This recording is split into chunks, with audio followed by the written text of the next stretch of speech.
tous et à toutes, paroissiens, paroissiennes de cette église des N-Sex. Aujourd'hui, nous nous retrouvons ensemble pour communier autour de notre Saint Nintendo. J'aimerais qu'on prenne ce moment pour dire bonjour et pour remercier à nos chers paroissiens et paroissiennes avec qui nous communions en ce jour et avec qui nous communions depuis septembre maintenant pour cette saison des Amis Bros, et j'en suis particulièrement ravie. Il a fêté son anniversaire hier, il est frais et pimpant, plus jeune que jamais. Ken Bogard à ma gauche, bonjour Ken Bogard. Bonjour en prêtresse, 17 ans en effet hier, et je me sens plus vieux que jamais. Non, Pour un joueur Nintendo. Pour un joueur Nintendo, les temps sont durs. Antistar, bien sûr, bonjour. Ils n'ont plus qu'un an d'écart maintenant, c'est ça, dans le calcul? Bonjour Antistar. Non, pas tout à fait. Bonjour Ultia, bonjour Sunday, bonjour Ken. Si Ken vient d'avoir 17 ans, j'en ai toujours 15, j'en aurai bientôt 16. Nous sommes jeunes, nous sommes verts, nous sommes tout pimpants, et nous ne perdons pas nos cheveux. En tout cas, vous êtes très jeune et beau. Voilà, tu resteras toujours mon aîné. Sois mon aîné. Je suis ton aîné. C'est beau, embrassez-vous. On se néné. Pas très Covid-friendly, c'est vrai. À ma droite, ma très chère Sunday qui nous accompagne aujourd'hui et qui, elle, n'est pas encore dans cette case des trentenaires finalement. Non, pas encore, je résiste encore et toujours. Je vous regarde vous battre avec grand plaisir. Bonjour Ultia, bonjour Ken, bonjour Antistar, j'espère que vous allez bien. Moi, ça va extrêmement bien. Il fait beau, l'ambiance est belle et surtout Kirby sort dans quelques semaines. Et ça me régale. Et ça, c'est incroyable. On en parlait tout à l'heure avec Sunday. Il fait beau, ça nous met la patate. J'ai complètement oublié de publier la story pour dire qu'on était en live. Du coup, je me permets de le faire. Bonjour à tous et à toutes, bienvenue dans les Amis Bros. Je suis absolument ravie de vous retrouver aujourd'hui. Je suis absolument en forme parce que la vitamine D, ça met au max. Je fais ma story en même temps. Les Amis Bros, c'est tout de suite. J'ai oublié ma story, lol. Pas fait tweet non plus, tu sais. Il y a des habitudes qui se perdent, hein, vraiment. C'est une catastrophe. En même temps, j'étais vraiment dedans tout à l'heure pour préparer l'émission. Là, je suis trop contente de ce nouveau format qu'on a trouvé. Vous nous avez fait des retours de fou sur le fait de parler des nouveautés Switch, de fait de parler des promos, etc. Donc, c'est un format qu'on va adopter clairement. Dès qu'il y aura des nouveautés, on en parlera. On vous écoute. Vous savez, c'est vrai. En même temps, je vais pas vous mentir que les commentaires de cette émission sont particulièrement doux et agréable. Oui. Et du coup, vraie info, je suis experte en commentaires YouTube, vois-tu. Et je t'avoue que c'est un petit bonbon. Voilà, exactement. J'ai un point de comparaison assez vénère. Et c'est vrai qu'il faut le souligner. On a quand même des commentaires très bienveillants et très gentils. Voilà, ça fait plaisir. Vous êtes très sympathique et je suis ravie de ce nouveau de mettre en pratique les exemples que vous nous proposez et les idées que vous nous amenez. Bien sûr, n'hésitez pas, à chaque fois, on essaye de faire des choses sympas pour que l'émission se passe au mieux. Aujourd'hui, il n'y a pas de grosses nouveautés. Du coup, on va parler d'un peu de tout et de rien. Au programme, à quoi avez-vous joué ensuite, oh là, la régie. Bonjour la régie. Chloé, du calme. Zut, j'ai cru qu'on nous parlait. Ah, il y a un tweet, ça y est. Ah, oui. Au programme, à quoi avez-vous joué cette semaine? Ensuite, on passera aux news avec la sélection des sorties de la semaine. On parlera aussi de Monster Hunter Rise qui est disponible dans les jeux à l'essai. C'est vrai. On parlera aussi Lego, F0 et aussi, on parlera brevet avec, bien sûr, des nouvelles de Breath of the Wild 2. On finira par parler du report un petit peu d'Advance Wars et aussi de Pokémon Unite, enfin bref, vous verrez. Ouais. On aura aussi un dossier sur un projet qui s'appelle le Project Indie, le projet de 3DS qui aurait donné la Switch finalement. On nous en parlera plus en détail. Et enfin, Sunday et moi-même vous présenterons le GOTY. Le test du GOTY, peut-être le meilleur jeu de course de cette année. Ok, très bien. Et ça s'appelle Chocobo GP. Celui qui va faire de l'ombre au DLC de Mario Kart 8, à n'en pas douter. À n'en pas douter, exactement. J'en suis convaincue. On jouera à Chocobo GP. Ça va être trop bien. J'ai trop hâte. Rien que pour ça, nous allons commencer l'émission avec l'anniversaire de notre très cher Ken Bogard. Formidable. Merci, bonjour la carte vermeille. C'est ici, ravi de vous. La preuve évidemment, s'il en faut, que Nintendo c'est pour 7 à 77 ans. Encore aujourd'hui. On se demande parfois. Encore. Je vais pas arrêter de bouffer toute la journée. Merci. Allez, je les anniversaires. Tu l'as allumé un peu tôt, je sais. En plus, c'est mon gâteau préféré, le Paris-Brest. Ah bon? On en a de la chance alors. Bah dis donc, comment ça se fait qu'on a su ça? C'est C'est vrai, ça. Ouais. Comment est-ce que vous avez pu deviner? Pourquoi tu me regardes à ce moment-là, toi? Je ne sais pas. Je ne sais pas. Est-ce que quelqu'un peut montrer la gueule de ma bougie qui était entière de base? Ah donc ça c'est ta... Ok. Non mais je crois pas que je t'ai ramené un fond. Tu sais qu'en plus j'ai hésité parce que j'ai une boîte avec tous les fonds de bougies et des bougies neuves et je me suis dit je vais quand même pas lui ramener une bougie déjà utilisée, je vais lui prendre une belle bougie toute neuve. Regardez-moi ça fait 10 minutes qu'elle brûle. Ah oui, donc c'est ça en fait, c'est ça. Ça fait 10 minutes qu'elle se consume elle-même. Elle est magnifique. Je la préfère petite et raplapla comme moi. Ça me rappelle un peu que c'est mon anniversaire. Eh ben, très bien. Tu devrais souffler parce que je pense que c'est la crise. Elle est en train de souffler. Ça, c'est une façon de souffler. Bravo. T'as fait un vœu? Félicitations. Bien sûr. Bien sûr. Attention. Alors, vrai bail. Donc c'était hier en vérité mon anniversaire et pour mon anniversaire, j'ai été récompensé par Pokémon Légende Arceus. Dans une expédition que je suis allé faire, j'ai eu 4 shiny à l'intérieur de cette expédition en une seule fois. J'ai cru que c'était comme dans Animal Crossing et qu'ils t'envoyaient un courrier pour ton anniv.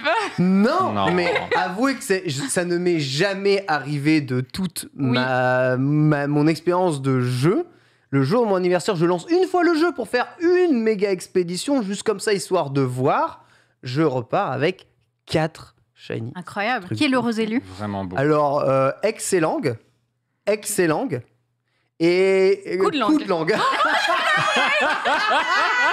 C'est parfait. Ils sont tous apparus dans la même horde. 3 comme ça shiny. Et après, en repartant vers des horizons meilleurs pour pouvoir sauvegarder, un sac de nœuds au pif qui vibre. Voilà. Ils sont quelle couleur, sac de nœuds? Sac de nœuds vert. Coup de langue excellent sont en or jaune. Ça, c'est du shiny. Voilà. C'est beau. Et le jour d'avant, j'ai attrapé l'un des barons les plus extraordinaires de l'histoire, Moufouette. Baron shiny. Tout le monde se fout. Voilà, le Pokémon que tu te dis, tu as un baron shiny dans ce jeu, Moufouette, quoi. Bah, ça devient mon Pokémon préféré. Tu sais je suis en train de le kiffer. Il a une tête en forme de fesse, là. Il sent mauvais. Il est tout mauve. J'ai dit, t'es moche, personne ne t'aime. Sachez que c'est le Pokémon le moins aimé de toute la communauté de Fieldrong. Ouais. Non, c'est pas plutôt le Pokémon préféré de personne? Bah, c'est un peu ça, mais en tout cas, on te demande de choisir des Pokémon, Moufouette, il n'est jamais choisi. Je crois qu'il y a Moufouette et Ratentif qui sont les pires Pokémon jamais choisis. Tout le monde s'en fout de et un Solourdo quand même. Solourdo, c'est le pire, ouais. Non, mais justement, il est tellement inutile et moche qu'il a sa petite communauté. Ouais, c'est ça. Un Solourdo, l'immonde, ils ont leur commu, tu vois. Ouais. Mais franchement, Moufouette, Ratentif et le dernier, attends, c'est lequel? Ouais, c'est le rat de Alola, là, celui qui est en Donald Trump, comment il s'appelle là? Oui, tout le monde je sais plus le nom de cette merde. De toute façon, tout le monde s'en branle. Personne ne retient son nom à ce Pokémon. Comment il s'appelle? Terrible. C'est absolument terrible. Vous savez que un Solourdo, je l'ai croisé dans Pokémon Crystal quand j'avais genre 7 ans. J'ai cru qu'il était rare. Je l'ai croisé dans la grotte où il fallait utiliser Flash. Ah ouais. J'ai cru qu'il était rare. Je l'avais jamais vu avant. J'étais en mode OMG, ce Pokémon doit être incroyable. Il pue la merde en fait. Et voilà, Manglouton et Argus. Ouais, Manglouton, tout à fait Manglouton. Manglouton, d'accord. Tout le monde s'en fout de ces Pokémon. Alors que Bidouf, voilà, tout le monde. Non, mais Bidouf, il y a un culte avec Bidouf. Même moi qui l'aimais pas au début. Voilà. Il est précieux, Bidouf. Toi, tu l'as en shiny en plus, Antistar. J'ai Bidouf. Alors non, c'est pas Bidouf que j'ai en shiny, c'est son évolution. Castorno. C'est Castorno que j'ai en shiny, ouais. Ça reste le FC Bidouf. Quand même, ça reste le FC Castor, ouais. C'est précieux. Ouais, alors, c'est vrai. Sache que j'ai pensé à toi, je t'ai apporté quelque chose. C'est pas possible, Antistar, mais non. Mais alors, tu sais que c'est la honte parce que je me suis rappelé ce matin que c'était ton anniversaire hier. Ah bon? Mais du coup, voilà pour toi, bon anniversaire. Oh, je te mets à l'envers comme ça, tu verras après ce que c'est. Merci beaucoup, qu'est-ce que ça peut bien être? Mais non! Alors, je suis désolé, c'est pas une version en boîte. Oh là là là là, mais qu'est-ce que t'es adorable. Tu m'avais dit qu'il y en avait un qui te... Regardez ce qu'il vient de m'offrir. Wow. Oh, il est un peu bleuté sur le dessus. Trop de romance. Oh, mais t'es adorable. Mais même s'il est bleuté. Oh, c'est trop gentil, Antistar, ça me fait trop plaisir. Merci beaucoup. Zelda DX. Je lui ai parlé un jour que je recherchais ce jeu et que je maudissais les prix des jeux. J'en ai fait une chronique d'ailleurs, il me semble, dans Les Amis Bro. Regardez, il en a un en double et il me l'apporte. On ne mérite pas un ami comme toi, Antistar. Merci beaucoup, ça fait trop plaisir. Merci, je le garderai précieusement. Même sans boîte. Un jour, je te trouverai une boîte. Voilà, un jour, on trouvera une boîte où je m'en ferai fabriquer une de temps. Ne t'en fais pas. Tu en fais ce que tu veux. Ok, là, c'est adorable. J'aurais dû prendre ma Game Boy, tiens. Bah ouais, grave. Non, pour une fois, tu feras les Amiibo sans jouer à Link's Awakening, ça changera. Ce jeu est une drogue, faut pas que je le lance. On a déjà vu ça, oui. On a déjà vu ça à l'épreuve, en effet. À quoi avez-vous joué cette semaine? C'est parti. Oui, Nina dans le chat qui dit Antistar est une meilleure copine que moi, je suis mort de rire. Non, c'est pas vrai. C'est la meilleure des copines. Mais je dois bien être ton cadeau pour le moment. Et très très bon, c'est vrai. C'est beau ce que vous dites. C'est trop délicat. Allez, je pleure dans mon coin. À quoi avez-vous joué cette semaine? C'est parti. Ken, du coup, toi, t'as un peu joué à Pokémon Arceus, c'est ça? Ouais, on va pas revenir trop là-dessus, mais en effet, la quête qui semble me rapprocher vers l'ensemble du Shiny Dex de ce jeu est de plus en plus palpable. Certains Pokémon vont, cela dit, poser énormément de problèmes. J'ai nommé tous les Pokémon qui sont dans les distorsions spatio-temporelles. Ils ne peuvent être que là, notamment les fossiles, Porygon, Magnéti. Tu vois, ce genre de Pokémon-là. En fait, ils n'apparaissent dans aucune horde de ce jeu. Seules les failles spatio-temporelles sont un moyen de les trouver. Et alors qu'il est normalement possible de trouver Spiritomb en horde depuis la mise à jour des méga-apparitions, en fait, il est impossible si vous n'avez pas complété la quête des Spiritombs. Il faut que vous complétiez la quête. Et moi, il me manque toujours 2 flammes perdues entre le mont couronné et les plaines enneigées.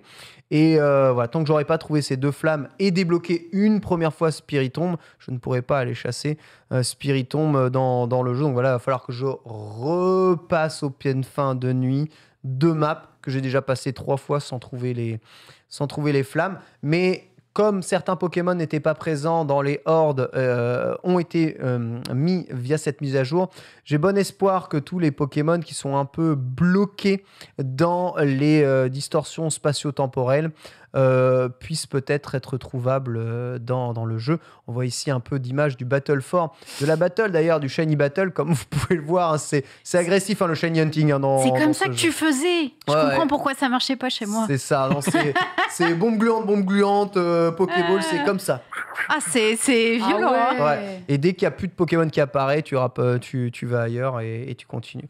Mais ouais, les Shiny tombent vite et ça permet de remplir, on va dire, le Pokédex, le Pokédex national, hein, une fois qu'on aura accès à la Pokébank, je pense de façon assez optimisée, notamment pour les starters, parce que mine de rien, c'est pas si facile d'avoir 3 moustillons, 3 Tiplouf, 3 hérissandres, 3 brindibous, tu vois. Il faut faire beaucoup d'œufs pour en avoir dans les jeux de la série principale. Là, on peut les chasser dans la nature. C'est très rare de pouvoir chasser des starters dans la nature. Voilà pourquoi ce jeu est précieux. Ok, ben moi aussi j'ai joué à Pokémon Arceus. Je me permets de dire maintenant ce à quoi j'ai joué juste pour la transi. J'ai rangé mes boîtes ce week-end et je voulais vous les montrer parce que franchement je me suis dit en faisant ça, t'es vraiment grave.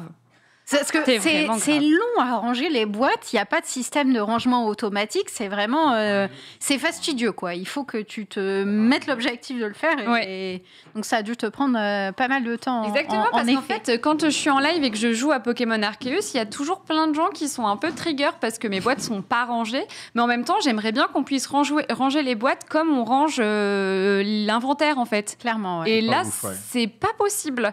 Donc du coup regardez ce que j'ai fait. Wow. J'ai tout rangé. Et Tourmi, et Tourvol, et Touraptor. Bidouf! Castorno. Alors lui, il est baron, donc il a rien à faire là, mais il faudra que je rattrape un Castorno. Le sac de nœuds qui est tout seul. Et Tu les as pas rangés par numéro de Dex. Non. Trigger. À mon tour. Non, j'ai pas fait ça. Non, j'ai pas fait ça. C'est assez relou déjà comme ça. Je suis pas tout à fait dingue. Donc voilà, j'ai laissé les emplacements pour ceux qui me manquent. Comme ça, je vois rapidement tout ce que je dois attraper pour compléter. J'ai laissé des slots en double, par exemple. Là, je sais que je vais le faire évoluer. Et puis voilà, je continue comme ça en ce sens. Et j'ai utilisé aussi une boîte pour les Arabi dans l'ordre alphabétique. Vraiment top, rangé dans l'ordre alphabétique, je kiffe. Voilà, c'est exactement ce que j'ai Ken est satisfait. Et ça, c'est 2 boîtes, la 14 et la 15, c'est pour les barons. C'est pour ça que Castorno, il avait rien à faire là-bas. J'avais pas vu que c'était un baron. Donc, je vais le mettre ici. Et on parlait des barons un peu nuls tout à l'heure. Figurez-vous que ce Magikarp, je ne l'ai pas respecté.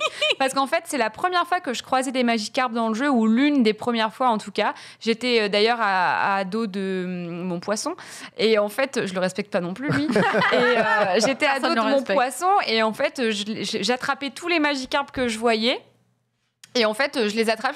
Et puis en fait, là, je vois qu'il y en a un, c'était un baron. Il s'est fait avoir comme une merde. Ah oui, il t'a même pas eu le temps de crier, quoi.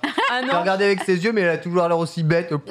C'est exactement ce qui s'est passé, donc ça m'a beaucoup fait rire. Mais voilà, ça, c'est tous mes petits Pokémon barons. On a parlé de Shiny. Montre-nous tes Shiny. Oh, il y en a là. Donc je les ai mis dans cette boîte. Ça, c'est la boîte de ma team. Ma team, les vrais, que des numéros 10 dans ma team. Ça, c'est la team des Pokémon que j'utilise souvent. Et en bas à droite, j'ai mis les Shiny parce que j'en ai pas assez pour faire une boîte entière. Nobali, il est tellement précieux. Oui, je l'aime trop. Mignon. Il est vraiment trop mignon. Regardez-moi ça. J'aime beaucoup trop. T'en as 6 des shiny en tout du coup. Le ninja. J'en ai 4. C'était quoi les 2 qu'il y avait en bas à gauche? C'est les légendaires. pas le Kazanga. Bah oui. Look at this cutie.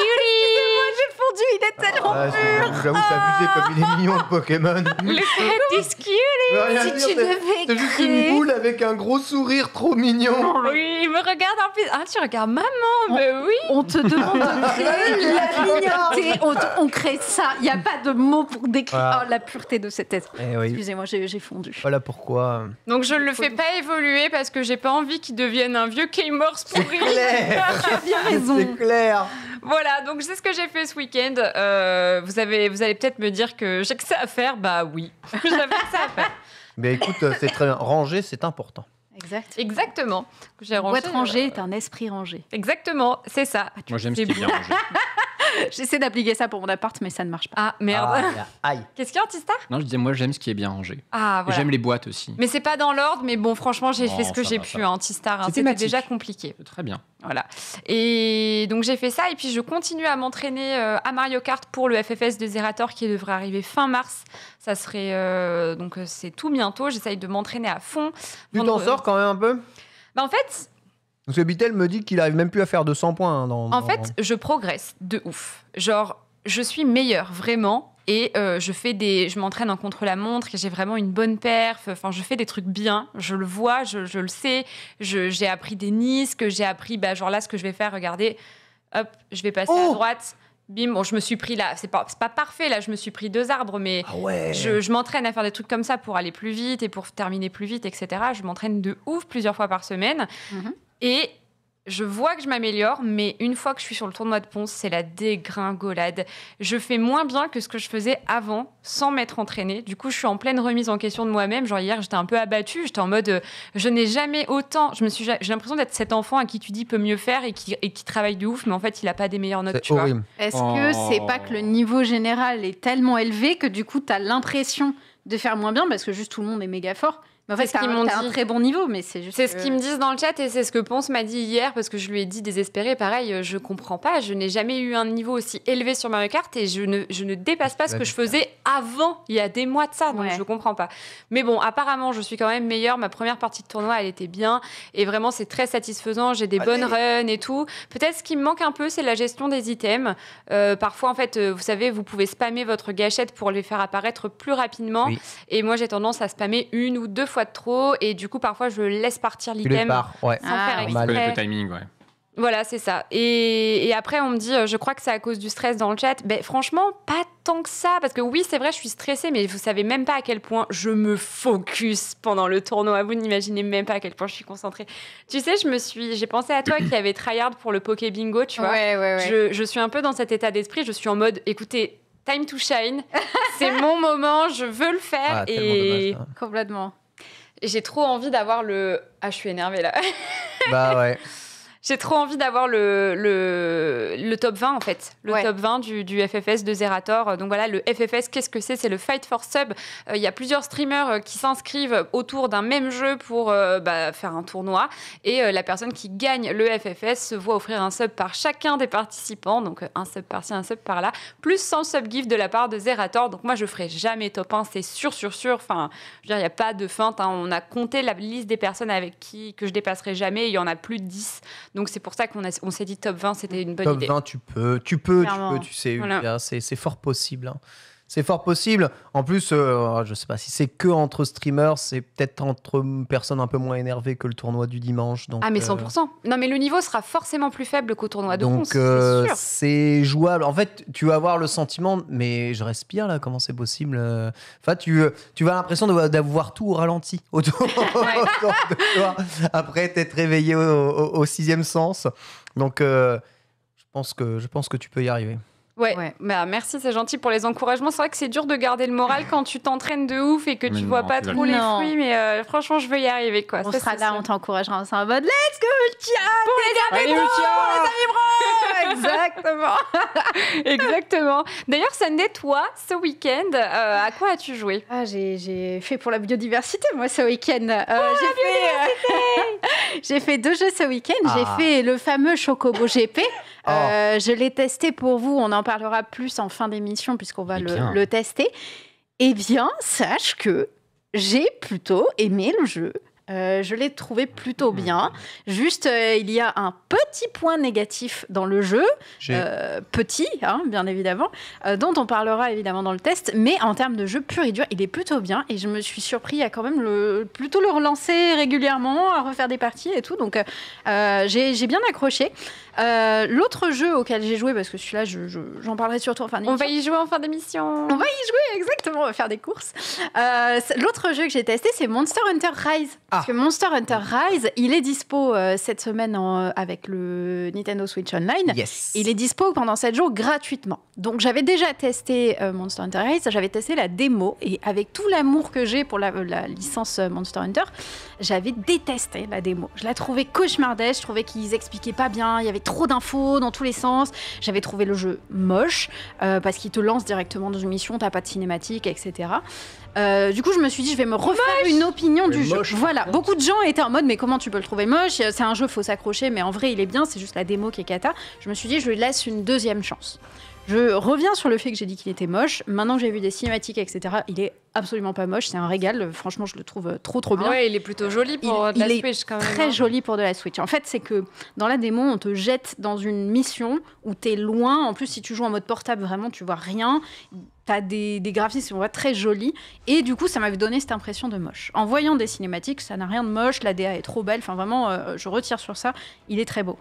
Par contre, c'est un clusterfuck insupportable en termes de gameplay. Je n'ai pas réussi à finir une seule quête, les gars. Les quêtes débutants. J'étais en mode, il y a quelque chose qui me manque. Est-ce qu'il y a un contrôle qui me manque, quelque chose comme ça ? Je comprends pas. Mes attaques, j'inflige 1 dégât à l'ennemi. C'est une catastrophe. Ouais. Et beaucoup de choses à assimiler, ça le problème. Je pense qu'il y a beaucoup de choses à assimiler. C'est un très bon jeu, mais pour les casus, c'est horrible. Ouais. Je veux lui donner de l'amour, mais j'y arrive pas. Le jeu ne m'aime pas, le jeu me crache dessus, le jeu me tabasse pendant que je suis à terre, et du coup, j'ai pas trop envie de l'aimer. Je comprends. Je comprends ce que tu veux dire, Sunday. Et moi aussi, je suis passée par là en jouant à Monster Hunter World. Et en fait, quand j'ai commencé à jouer à Rise, j'ai commencé à jouer à la démo. Et j'ai eu le même sentiment que toi. Je me suis dit, mais il y a un truc qui me manque. Pourquoi je suis nulle ? Pourquoi ils me mettent la misère ? Qu'est-ce qui se passe ? Et c'est là que je me suis fait aider par Aranok, du coup, qui est assez connu dans la communauté Monster Hunter, qui est venu avec moi en live pour faire un live découverte. Et en fait, il m'a tout expliqué. Et c'est à partir de là que j'ai commencé à comprendre le jeu et que j'ai commencé à tout apprécier. Et d'ailleurs, Ken a fait pareil avec TPK. Ouais, c'est un jeu de transmission, Monster Hunter. Tu peux, si tu as un bon background, je pense, de hack and slash et de beat'em all derrière toi, te mettre au jeu. Mais si tu veux juste commencer le jeu comme ça, sans amis, toute seule, dans les missions, en full solo, tu connais aucune arme, tu connais aucun équipement, tu sais pas où aller, quoi faire, ni machin. Il va se passer exactement ce qui s'est passé pour toi. Il faut absolument que tu joues avec quelqu'un en multijoueur t'explique un minimum ce qu'il faut faire, ou alors qui te pèle un tout petit peu pour nerfer la puissance des monstres qui sont en face de toi. Et à force de jouer, tout va devenir extrêmement naturel et tu vas vite retrouver ta boucle de gameplay et kiffer la richesse du jeu. Mais c'est un jeu de transmission. C'est un jeu. Il faut un mentor, quoi. Il est vraiment. Apprécier le jeu. Bien sûr, il est vraiment pensé. Comme un jeu de combat Capcom. Monster Hunter, ils l'ont construit comme Street Fighter, exactement pareil. À savoir que oui, c'est à plusieurs que tu apprends les trucs et que tu deviens plus fort. Si tu restes tout seul dans ton coin, malheureusement, Monster Hunter, tu n'en tireras jamais le potentiel. Ou même, et le jeu te dira jamais que tu feras mal les choses en plus. Ah oui, il va te tuer, te ramener au camp et puis tu vas mourir en boucle sans comprendre. Parce que tu comprendras pas. Ce qui m'est arrivé, c'est que je comprenais pas, donc je suis repartie dans les touches, j'ai cherché toutes les touches pour le combat et tout. J'étais en mode, mais du coup, il y a que ça, donc vraiment, c'est juste que j'y arrive pas, quoi. Ça a été une grosse remise en question, je vais pas vous mentir. J'ai essayé, j'ai dû faire peut-être une dizaine de fois, j'ai tenté les quêtes et vraiment à la fin j'étais en mode et pourtant ce Monster Hunter est vraiment connu pour être le Monster Hunter le plus user-friendly. C'est ce que beaucoup de gens disent, effectivement. Donc t'imagines à quel point c'était compliqué avant. C'est pas pour faire ma pub, mais en vrai quand j'ai fait le live avec Aranok, j'en ai fait un temps fort sur Twitch et du coup si ça te chauffe de te remettre sur le jeu, je te conseille de regarder ça parce qu'il explique vraiment tout. Ou aussi la vidéo de Ken qui explique le jeu à TPK, que je pense que tu pourras retrouver sur la chaîne YouTube Replay de le stream. Mais je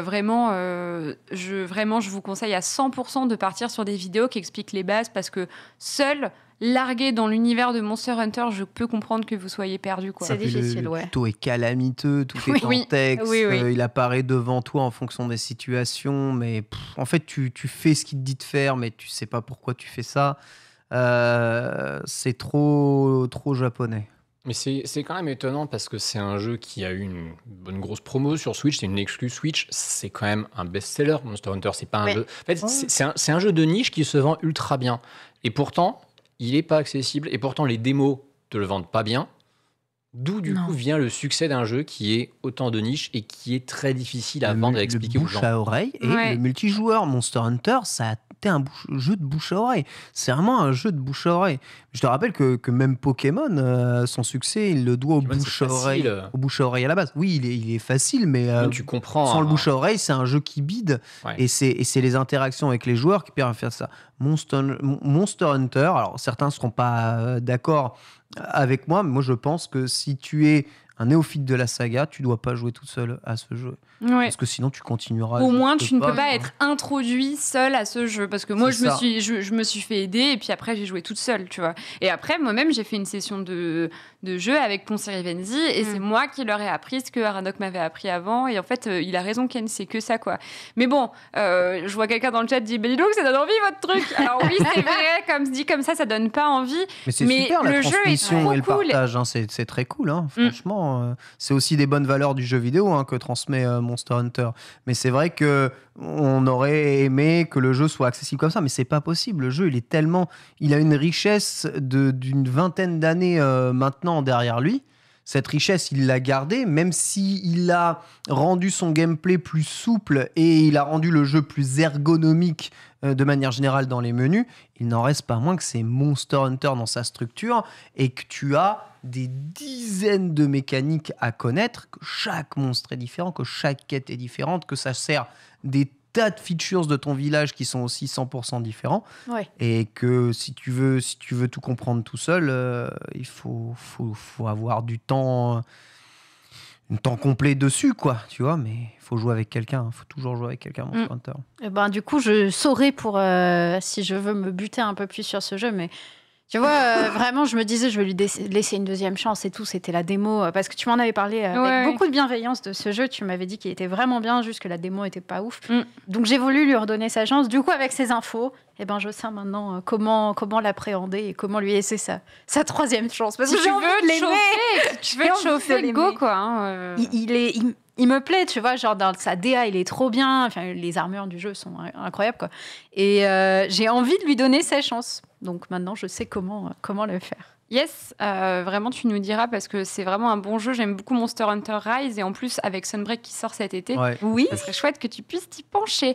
Antistar, à quoi as-tu joué cette semaine ? Alors moi j'ai joué à des jeux solo qui n'ont pas besoin d'être joués avec quelqu'un pour les apprécier, mais j'y ai joué avec quelqu'un quand même. Vous connaissez la trilogie Donkey Kong Country forcément sur Super Nintendo. La trilogie Donkey Kong Land sur Game Boy est beaucoup moins connue. Si elle ressortait encore sur une hypothétique console virtuelle Game Boy, je pense qu'on les verrait. C'est des portages plus ou moins, entre guillemets, des adaptations de la trilogie Donkey Kong Country. Ils sont tous sortis... Attention, tu vas voir, je vais mettre des bémols.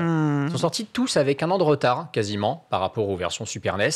Et il se trouve que moi, je les avais jamais fait. Et j'ai un ami qui les avait fait à l'époque de leur sortie, qui avait envie de les refaire. Ils sont sortis quand ? Ça me dit un truc. 95, 16 et 17, les trois. J'y ai joué à ça. Voilà.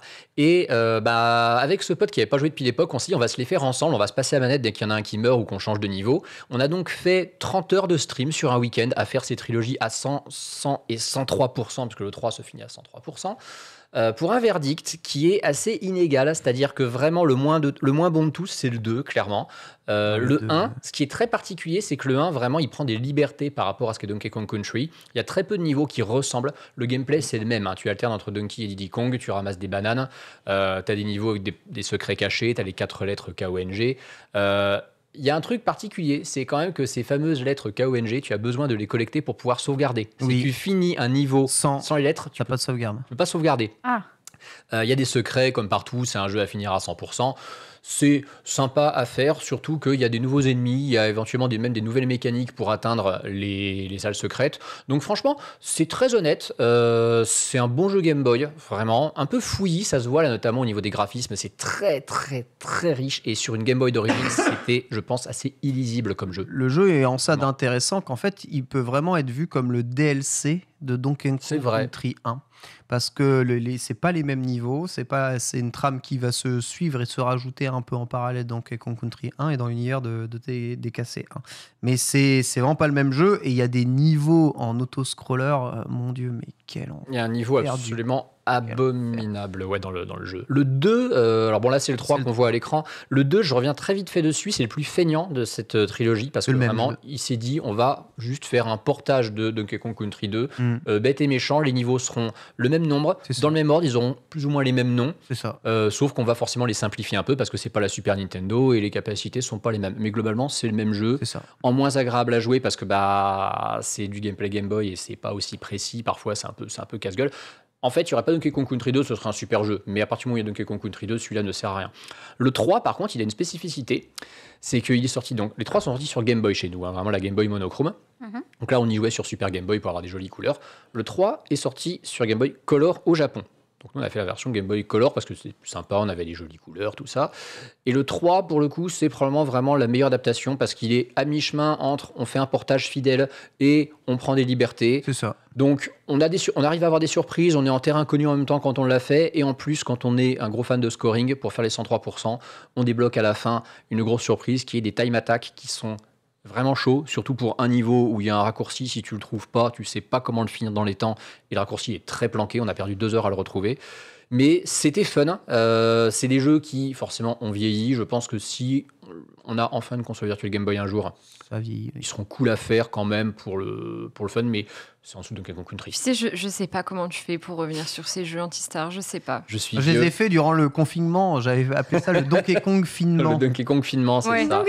J'avais tout refait aussi ces jeux-là. Tiens, il y a une explication simple, je suis vieux. Bon...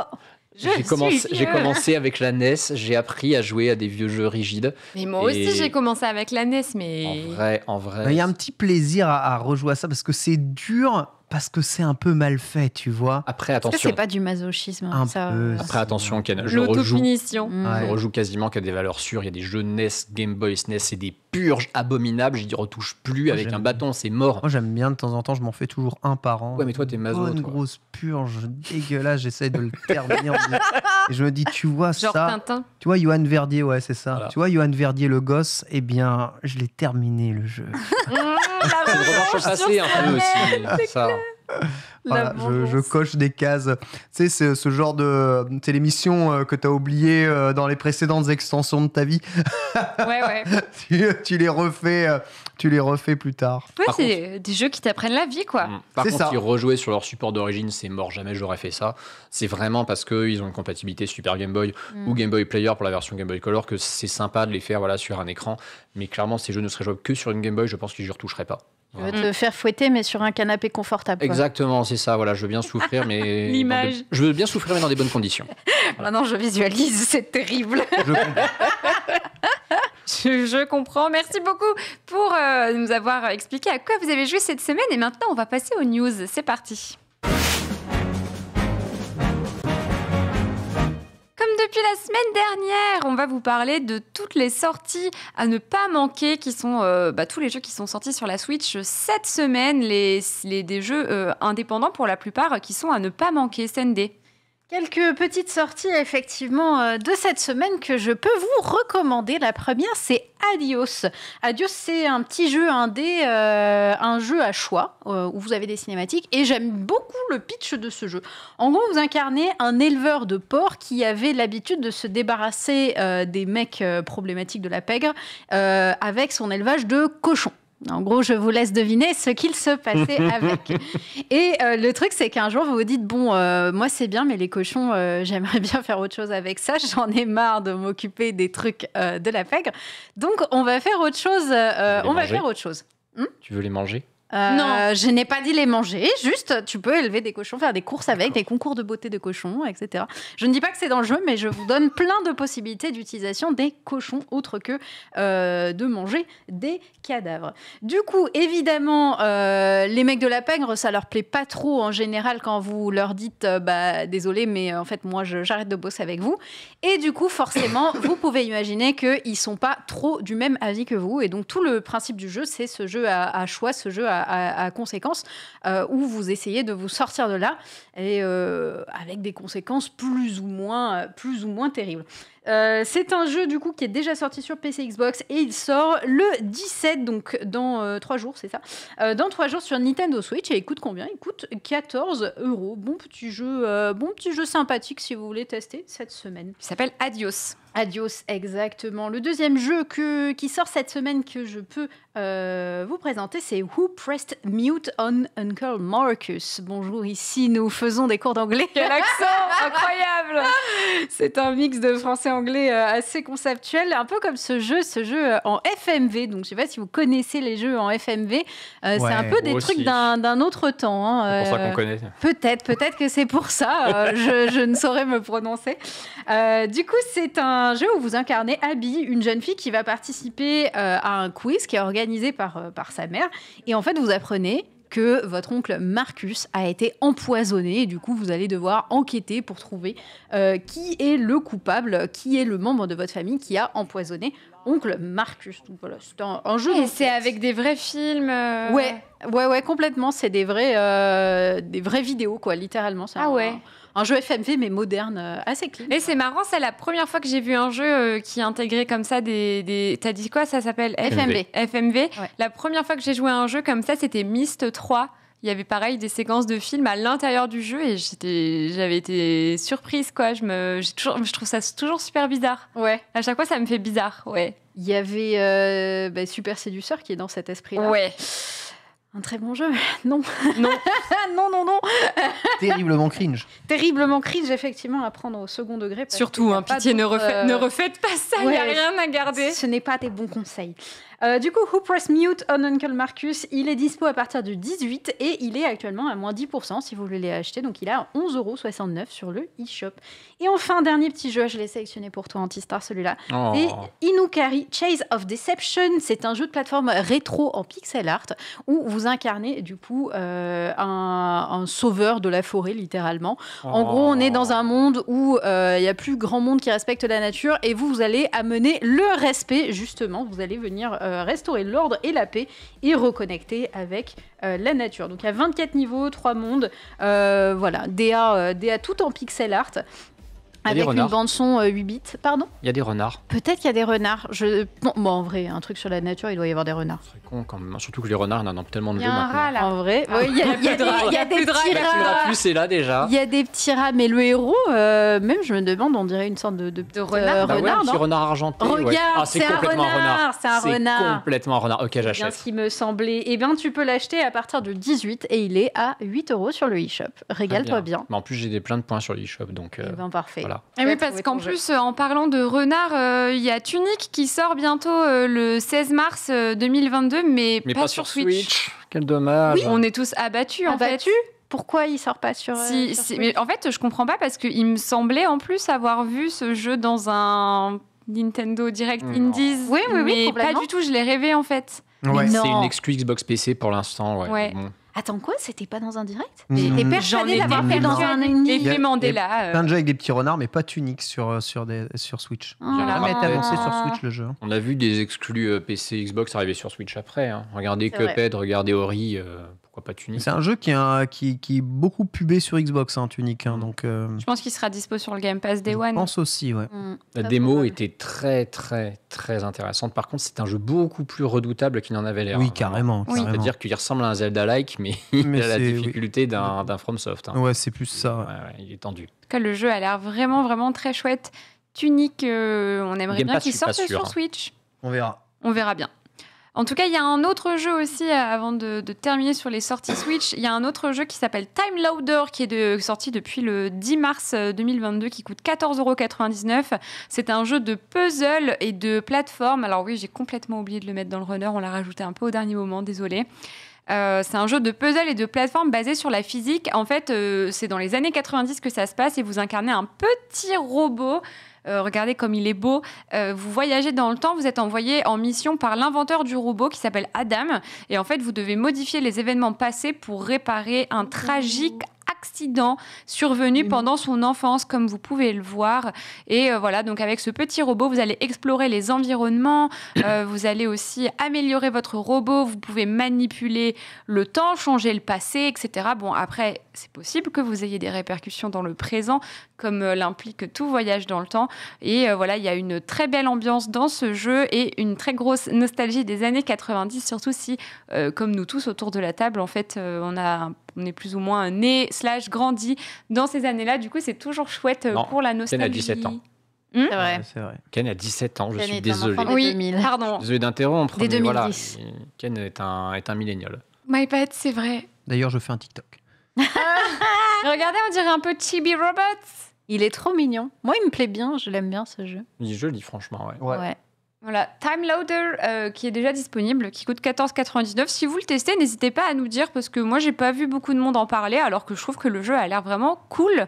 Donc, voilà. Il y a d'autres sorties de la semaine que je vois dans le runner, là? Ouais, il y en a deux autres. Oui, il y a WRC10 qui sort. Donc WRC10, c'est la simulation de rallye annuelle qui sort tous les ans. C'était un épisode en plus qui fêtait les 10 ans de la série, les 50 ans du championnat du monde des rallyes. Après, c'est sur Switch. Le problème, c'est que c'est le genre de jeu qui est vraiment très chouette à faire quand vous avez une console ou un PC pour des belles sensations de course automobile réaliste. On voit que sur Switch, c'est un petit peu moins joli quand même. C'est pas vilain, mais c'est pas très très joli. Quand tu le mets face à un Forza, oui. Ouais, Pierre, tu vois, moi qui ai passé une 50aine d'heures sur Gran Turismo 7 ces 2 dernières semaines, je vois ça. Ça fait mal. Voilà. Bon, par contre, les sensations de rallye de ce jeu, je suis quasi sûr qu'elles seront meilleures que n'importe quelle séquence de rallye de Gran Turismo 7. Parce que le rallye dans Gran Turismo, à ce point-là. le rallye dans Gran Turismo, Ken, c'est de la merde depuis 20 ans. Ouais. Ça a toujours été de la merde et ça ne changera pas. Les mots sont délétères, les mots sont durs. Vraiment. Mais après, voilà, mine de rien, la Switch manque, je trouve, beaucoup de licences de jeux de sport en général, vraiment. Je crois qu'il y a les jeux de 2K, je crois que les NBA 2K sont sur Switch, avec à peu près... Non, FIFA n'existe pas sur Switch, voilà. Il n'y a pas de... C'est un peu dans le déni quand même, Antistar. Sur Switch. Il existe. Non, c'est faux. non. Oh, le refus. Il ne veut pas c'est pire que du refus. Il ne reconnaît pas l'enfant. C'est pire que du refus, si tu rejets, Ultia. Ouais. As-tu déjà vu tourner un FIFA sur Switch? Ah bah oui, j'ai déjà joué c'est même. Vrai, je suis bête en même temps, forcément, avec EA. Ouais. On est d'accord, c'est... Ah bah quand je travaillais chez EA, on a fait un tournoi sur FIFA, c'était à l'occasion de la Coupe d'Europe. Et je jouais la Belgique et je m'entraînais sur Switch. J'ai perdu en demi-finale. Bah oui, normal, la Belgique en demi, normal, oui. Aïe. Je suis allée loin quand même pour quelqu'un qui avait jamais joué à FIFA et je m'entraînais sur Switch parce que c'était la seule console que j'avais et sur PC, je me demande si c'est pas pire en vrai. Non, mais les jeux de sport, sur Switch, vraiment les jeux de sport sous licence, je trouve ça manque. C'est-à-dire qu'on a des jeux de sport cool, effectivement, décalés, comme tous les Mario Sport. Moi qui suis un gros fan de Formule 1, je sais que la licence annuelle de F1, on l'a pas sur Switch et on a très peu de chance de l'avoir. Ouais. C'est d'autant plus moche que c'est une licence qui renaît de ses cendres grâce à la Wii à l'époque. C'est ça qui est ouf. Ah ouais ? La Formule 1, en fait, c'était un peu en déliquescence vers la deuxième moitié des années 2000. Vraiment, ça perdait beaucoup de sa popularité et au point même qu'il n'y avait plus de jeux vidéo annuels de F1. Les saisons 2006, 7 et 8 n'existent pas officiellement, elles n'ont jamais eu de jeu. Et la saison 2009, il y a eu un jeu qui est ressorti sur Wii et sur PSP aussi d'ailleurs, mais il est d'abord sorti sur Wii et c'est fait par ceux qui font la licence annuelle de jeux de F1 tous les ans maintenant depuis 2010 sur les consoles et PC HD. Mais ouais, ça manque vraiment, donc c'est vrai que si vous aimez les sports méca, oui, ça peut toujours faire le taf d'avoir WRC sur Switch, mais bon, c'est pas ce que je vais vous recommander, il faut vraiment que vous ayez que ça, quoi. Alors que tu pourrais avoir Chocobo GP, quoi. Alors que tu pourrais avoir Chocobo GP, exactement. Exactement. Voilà. Dites voir, du coup, Persona aussi qui est sorti sur Switch, un Persona, le nom complet. Le jeu de baston Persona, Persona 4 Arena Ultimax, la dernière version de Persona 4 Arena, un jeu développé en relation avec Atlus et Arc System Works, ceux qui sont derrière notamment Guilty Gear, BlazBlue ou d'autres licences de jeux de combat très connus. Leur jeu de combat Switch, je pense, qui a le mieux fonctionné, c'est BlazBlue Cross Tag Battle, qui mêlait déjà les différents types d'univers et dans lequel vous pouviez déjà retrouver des personnages de Persona 4 Arena. C'est la toute dernière version, avec le mode story complété, les deux nouveaux persos, Unit 031 et Shaw, que l'on voit ici sur l'écran. C'est un jeu de baston à la fois très nerveux, bien entendu, à combo, à système, mais aussi facile à prendre en main puisque des autocombos sont intégrés dans le jeu et des mécaniques sont communes à tous les persos. Donc, quel que soit le perso que vous prenez, vous avez un coup invincible, un anti-air, une super qui fait mal. De façon très simple, histoire de pouvoir vous amuser sans forcément vouloir rentrer dans le système de jeu et pouvoir faire le solo, qui est une petite complétion de l'histoire et de l'univers de Persona 4, pas Persona 5. C'est un excellent jeu de combat, Persona 4 Arena. Je ne sais pas réellement ce que vaut cette version Switch, mais les portages Switch, en tout cas Dark System, sont OK en 720p. La machine fait bien tourner les jeux. Et c'est l'occasion de pouvoir se foutre sur la tronche absolument où vous voulez. Pas un vieux drama sur cette version. Je crois que c'est le jeu qui a un online sur un support et pas sur les autres. Ouais, c'est possible. Alors après, quand tu prends la version Switch, tu prends pas vraiment pour jouer online. Oui, évidemment. La version Switch fait partie de celles qui n'ont pas l'online d'ailleurs. Ouais, c'est même celle, c'est plus pour jouer à ce jeu, pour s'amuser un tout petit peu. C'est à la limite, moi, quand je prends un jeu de baston sur Switch, j'y joue au Joy-Con. Viens pas me parler de stick arcade ou quoi que ce soit. Tout le monde prend son Joy-Con et tout le monde essaye de faire ce qu'il peut avec un Joy-Con. Voilà. C'est ça la vraie version du jeu. Et celui qui réussit à être le plus fort sur le jeu au Joy-Con, est décerné meilleur de la soirée. Et voilà comment ça se passe les soirées jeux de baston sur Switch. Mais la Switch a un catalogue de jeux de combat hallucinant. Oui, c'est vrai. Mais on va en parler en plus un peu plus tard aussi avec le jeu Jojo. On nous dit dans c'est tout bon, Ken, je te coupe pas la parole. Ouais. On nous dit dans le chat, et vous faites bien, qu'en fait, vous savez, il y a quelques semaines de ça, on vous avait dit que Nintendo nous préparait des surprises pour les 30 ans de Kirby. Yes. Ouais. Et en fait, ils ont tweeté plusieurs fois à ce sujet et à chaque fois, on était en mode... Oui. Okay. C'est-à-dire, parce que vraiment, on l'a eu plus. Et dans les Amis Pro, j'avais fini par l'enlever du runner. J'étais en mode, non, mais on va quand même pas encore dire Kirby nous prépare des surprises pour les 30 ans alors qu'on n'a pas d'infos. Eh ben, on a l'info, du coup. Kirby, pour ses 30 ans, va avoir un festival de musique qui sera diffusé gratuitement le 11 août. Allez. Incroyable! Trop bien! Ça swing un max! Genre un festival de musique sur YouTube, là, un gros live festival? Exactement, un festival de musique unique qui aura lieu avec un grand ensemble de styles de 35 musiciens, plein de styles différents, qui se produisent dans une variété de genres, avec une magnifique DA que j'aime beaucoup en plus. Regardez. C'est très Mario Odyssey, New Donk City ce qu'on entend. Complètement. Ça me remplit de joie. Oh, j'adore. Le bonheur est total. Oh là là, il y a tous les nouveaux persos. On a hâte d'y jouer à ce Kirby quand même. Oui, tellement. Max. Oh, il est trop stylé. Il a son tube qui fait de la lumière. Ouais. J'avoue, il est prêt pour aller à un concert de BTS là. C'est ça. Regardez comme c'est beau, j'adore. J'ai trop hâte. Donc, je prends mes places. Voilà, je prends mes places aussi. C'est le 11 août, ça sera gratuit pour fêter les 30 ans de Kirby, qui n'a pas pris une ride, bien sûr, et qu'on attend le 25 mars pour ce magnifique Kirby et le monde oublié. J'essaye de donner un peu une dimension dramatique. C'est Kirby, tu ne peux pas le rendre Ça le fait avec une grosse voix anglaise. Kirby and the Forgotten World. World.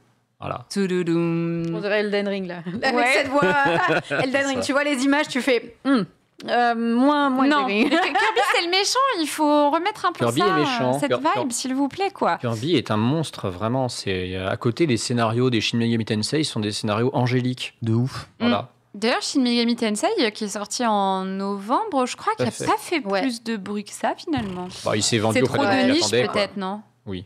Niche, plus la période, plus le jeu est pas non plus fringant, très très beau, plus il y a un Pokémon en même temps. Il a fait son petit bonhomme de chemin, mais il a pas créé l'événement. Il a répondu à sa sa cible aussi. Alors, je suis ça, sûr voilà. que le jeu est très très bien, mais voilà, bon. Mais il est sorti quasiment en même temps que Pokémon. Exactement, 2 mais semaines avant. Ouais. Il n'a pas pu Et garder la face, ouais. Ouais, c'est clair que le rouleau compresseur est arrivé et allez. Pas marketé de la même manière, c'est sûr. Ouais, avec le fameux système de pay to fast à l'intérieur là pour progresser plus vite dans son expérience.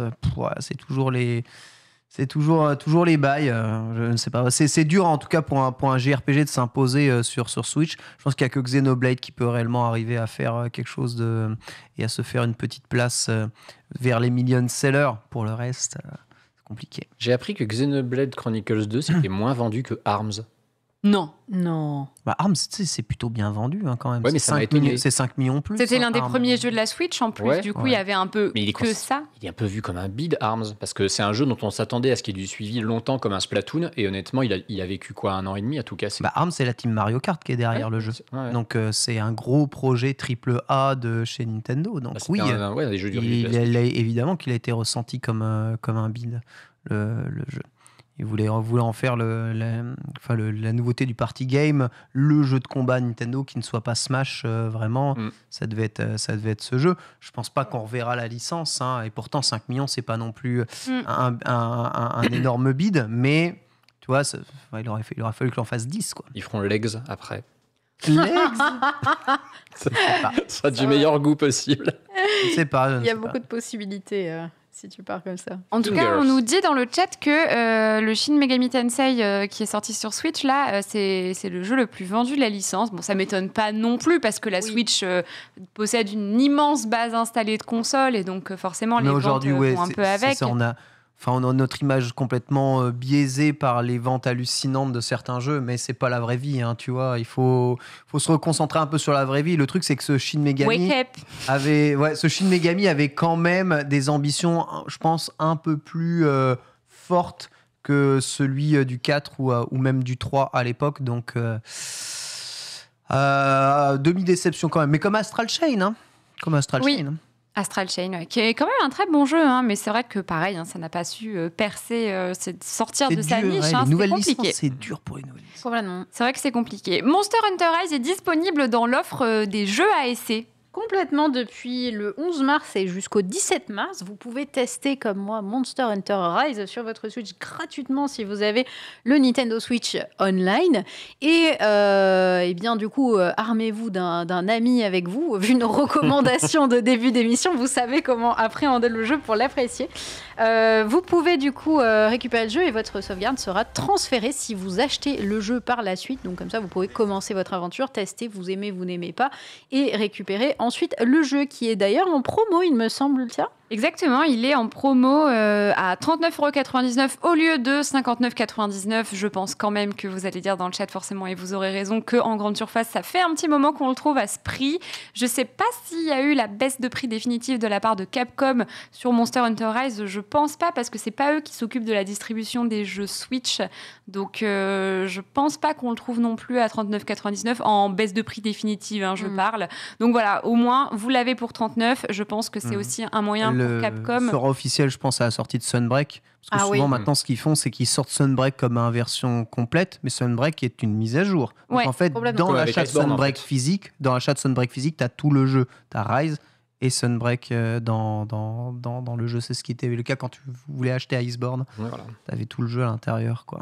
Je l'ai acheté il y a 2 semaines, 48 €. Donc c'est bien ce qui me semblait. Monster Hunter Rise n'a pas eu de baisse de prix définitive en grande surface. Donc il n'est pas encore passé de 59 à 39,99, alors que Capcom fait ça avec ses jeux Play, avec ses jeux Xbox, avec ses jeux PC. Là, vous l'avez pour 39,99. L'occasion d'aller sur le jeu une fois que vous l'avez testé, bien sûr. Et je vous conseille d'abord de le tester. Forcément, ce n'est pas un jeu qui plaît à tout le monde. Et comme ça, vous serez prêts pour cet été pour Sunbreak, qui sortira donc été 2022. On n'a pas encore de date définitive. J'ai fait le petit tour de l'eShop ce matin pour vous donner les petites promos sympathiques de jeux que personnellement je trouve cool. J'en ai sûrement oublié parce que y a des jeux qui m'intéressent pas des masses et que j'ai pas trop noté. Mais en tout cas, en ce moment, au-delà de Monster Hunter Rise à 39,99, vous avez Overcooked 2 Gourmet Édition à 10 balles. Mais oui. Trop bien Overcooked. Si c'est pas un jeu à avoir, franchement, je trouve qu'Overcooked... Clairement. C'est le jeu multi à avoir. Tu peux rire, tu peux tryhard. C'est vraiment des bons moments. C'est un très très bon jeu, Overcooked 2. Vous avez aussi Alex Kidd DX in Miracle World qui coûte 9,99 € au lieu de 19,99 €. Vous pouvez acheter aussi le tout dernier Young Souls, le tout dernier jeu qui est sorti la semaine dernière où vous jouez 2 adolescents. C'est quoi comme type de jeu exactement? C'est un beat'em all, non? Ouais, c'est un beat'em all, ouais. Exactement. Vous l'avez à 22,49 €. Bon, c'est pas la meilleure promo du siècle, mais disons que vous pouvez l'avoir sur Switch. À ce prix-là, il vient de sortir aussi un jeu que j'avais testé il y a quelques années maintenant qui s'appelle Genetic Disaster, que vous pouvez acheter à 1,79 €. C'est un jeu français où vous jouez des petits monstres dans des aires de donjons et vous devez dézinguer un max de monstres. Ça se joue en multi aussi et je trouve que le jeu est très très chouette en plus, donc c'est français, donc cocorico. Et vous avez aussi l'excellent Greek, G-R-E-A-K, bien sûr, qui est à 9,99 € au lieu de 19,99 €. Le Train 4, superbe Train 4, moi j'adore ce jeu, auquel vous pouvez jouer bien sûr en coop aussi également, à 6,99 € jusqu'à 3 en coop, au lieu de 34,99 €. C'est un excellent jeu. Voilà, n'hésitez pas à aller checker vos petites promos sur l'eShop si ça vous tente et à vous procurer vos petites pépites indépendantes pour la plupart. Les grosses promos ont été faites pendant le Mario Day. Non, c'est fini? C'est bientôt? Je suis perdue. C'était le 10 mars. C'est le 10 mars. Ouais. Voilà, c'était le 10 mars, ouais, c'est ça. Exactement. Voilà, en ce qui concerne ces petites promotions, en tout cas, je vous conseille à fond la caisse. J'y suis passé ce matin voir un peu s'il y avait des promos intéressantes dans le shop pour acheter un jeu ou deux. Mais tu sais, maintenant, je croise quand même les promos et la disponibilité des jeux sur certains stores. Et il y avait des jeux qui étaient en promo, notamment un des nouveaux jeux, là, un jeu moitié en 2D, moitié en 3D, là, avec une direction artistique assez folle. Je ne me souviens plus du nom du jeu. Mais qui est disponible sur le Game Pass justement depuis sa sortie et du coup passer par le Game Pass, quoi. Mais ouais, je me demande si d'ailleurs le Mario Day c'était pas que aux États-Unis. Il y a plein de gens dans le chat qui disent qu'ils ont rien vu pour le Mario Day. C'est vrai que j'ai rien vu. Ce problème du Mario Day, c'est que c'est une trend qui existe depuis pas très longtemps. Le problème, c'est que ça se base sur l'affichage américain des dates, c'est-à-dire c'est March 10 littéralement. Donc Mar 10, ça ressemble à Mario. C'est un truc, honnêtement, ça c'est apparu il y a quelques années de ça sur les réseaux sociaux parce qu'il y a des mecs qui se sont rendus compte qu'on pouvait inventer un Mario Day avec ça. Et oui, c'est pas une trend phénoménale chez nous. Ouais. Moi, j'avais fait un live dessus et j'ai appris à plein de gens ce que c'était et je me suis rendu compte que oui, c'était pas un truc très... répandu en tout cas. Ouais. En fait, Lego a quand même sorti quelque chose pour le Mario Day. Ils ont dévoilé un nouveau set. Cette fois-ci, vous pouvez jouer Peach avec le set Lego. Voilà. Elle a mangé chaud un peu quand même. On va pas se mentir. Peach est bizarre. Ouais. Peach est curieuse. En fait, elle me fait peur. C'est-à-dire que le Mario, tu vois, il a vraiment un visage débonnaire. Il a juste l'impression d'absorber ton âme quand il est éteint. Peach me donne l'impression d'absorber mon âme là quand elle est. Elle ressemble pas à Peach. C'est ça, voilà, exactement. Il y a un truc qui ne va pas du tout.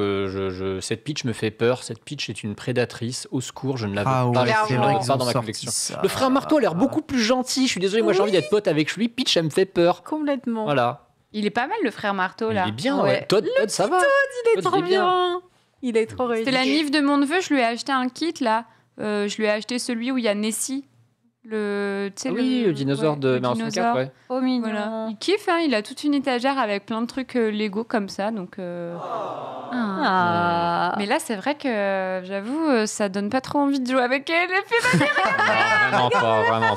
Donne pas envie de jouer avec ton âme. Oh, c'est terrible, quoi. Aïe. Un peu de respect pour Peach, s'il vous plaît. Bah oui, mais le problème, c'est que Lego a manqué eux-mêmes de respect à Peach, donc... Je suis désolé, mais ouais, non, c'est pas Peach. Voilà. Je préfère encore celle de Super Mario World qui est absolument horrible. Franchement, la Peach, le sprite de Peach, elle est ignoble. infâme. Ah non, vraiment. Le bug de la scène. La Peach de Super Mario World. Ouais, la Peach de Mario World. Franchement, n'hésitez pas à la fin du jeu régie. quand tu vas la sauver. Oh là. Elle est On peut la voir si vous plaît. Ils sont en train de la chercher. La pauvre, je sais pas, mais ils l'ont pas aidé. Hein. Celle que tu sauves dans l'espèce de soucoupe volante de Bowser à la fin, là, qui est au-dessus de son château. Elle est vraiment... Ah ouais, non, voilà. On dirait un gag. Oh là là. Et alors en grossi en plus. Oh putain, c'est pas Peach, c'est Beach, quoi. Elle est ravagée. Ah ouais, non, c'est joli, ça. Elle est châtain, elle est même pas blonde. Ouais, c'est ça, elle est châtain. Non. C'est terrible. C'est la version Eco Plus. Bon, ça dit, dans Super Mario Bros. Sur NES, elle est rousse, donc bon, elle change souvent de couleur de cheveux, en fait. C'est vrai, pourquoi Sorry, pas. Peach. J'avoue, F0X rejoint le Nintendo Switch Online Plus. Let's go. Très bien, très bonne chose. C'est y a énormément de gens, excusez-moi l'expression, qui se paluchent sur F0GX sur GameCube. Alors oui, c'est vrai, c'est un jeu extraordinaire, il est très hardcore. F0X, faut oublier que c'est un des très rares jeux N64 qui tourne à 60 images par seconde, et connaissant la N64, c'est vraiment un exploit, n'est-ce pas, Ken ?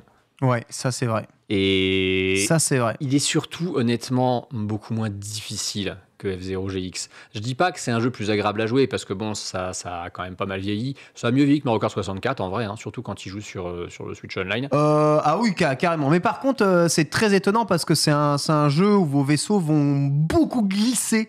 Et c'est très surprenant de voir la glisse des vaisseaux. L'équilibrage entre le vaisseau qui part en drift et la vitesse de pointe que tu peux atteindre est parfois pas très simple, d'autant plus qu'il n'y a pas de gâchette analogique sur la Nintendo 64 pour pouvoir doser l'accélération. Donc c'est aussi un peu du feeling pour rester avec de l'adhérence max.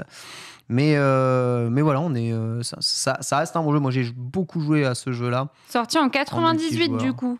Ouais. Et en fait, c'est le premier F0 en 3D, celui-ci. Tout à fait. Et l'avant-dernier, techniquement, du coup. C'est ça. Ouais. C'est triste. Le coup dur. Bah non, mais bon, des jeux... T'enlèves l'arcade, c'est une licence qui n'a eu que 6 jeux, hein, dont un qui n'est jamais sorti du Japon.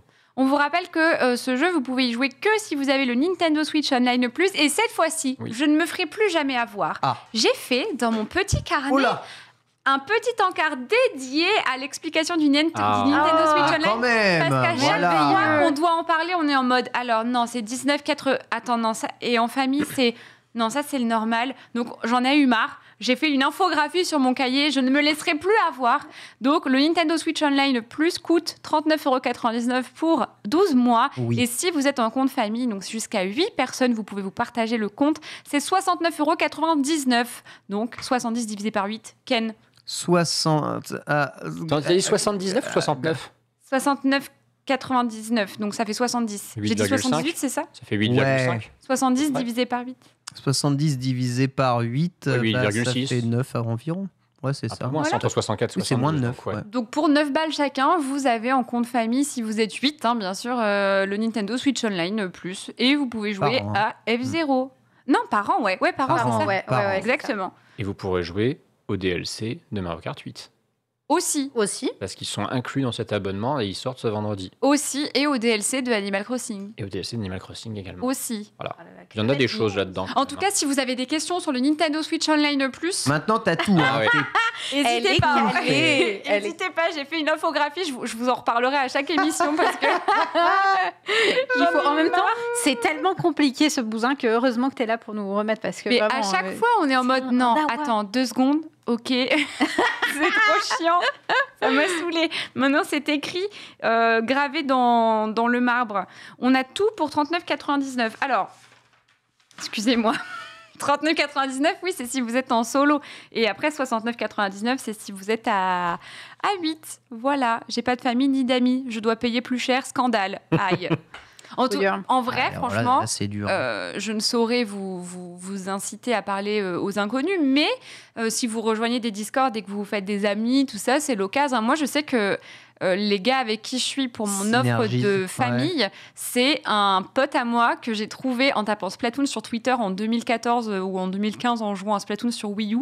J'ai trouvé un mec qui jouait à Splatoon, j'ai fait viens on joue ensemble parce que j'avais personne avec qui jouer. C'est devenu mon giga bro. Il m'a présenté à tous ses potes qui eux aussi jouent et maintenant on est sur le compte famille ensemble quoi. C'est trop mignon. L'histoire familiale, une histoire Nintendo hein, quelque part. On sait que tu l'as connu via le Miiverse Ultia en vrai. Ah ouais. N'invente pas. Non, c'est pas vrai. Moi, mes amis que j'ai rencontrés sur le Miiverse, on partage toujours notre Nintendo Online ensemble. Tu viens tellement de résumer l'esprit du Miiverse, c'est horrible. 100%. Nintendo dépose des brevets pour Breath of the Wild 2.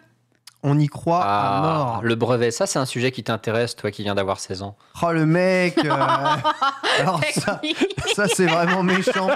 2 nouvelles idées peut-être trouvées par rapport à Breath of the Wild, bien qu'on ne connaisse toujours pas la date exacte de sortie du jeu. 3 mars 2023. Un 2023 vague.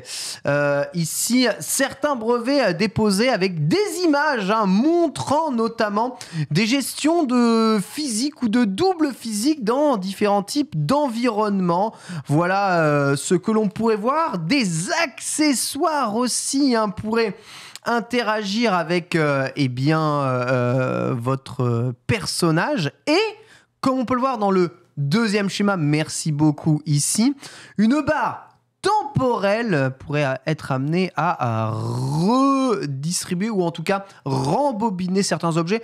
C'est une mécanique qui apparaît d'ores et déjà d'ailleurs dans le trailer de la suite de Breath of the Wild. On envisage aussi la possibilité d'avoir plusieurs axes de tir à l'arc. Pourquoi avoir un arc qui tire systématiquement tout droit en faisant comme ça ? Pourquoi ne pas pouvoir plonger en arrière pour pouvoir tirer vers le haut à l'arc, exactement, ou alors ou à l'inverse. Ou l'inverse, foncer vers le bas avec l'arc directement comme ça, façon Legolas, bien entendu, et pouvoir changer de stance les unes après les autres.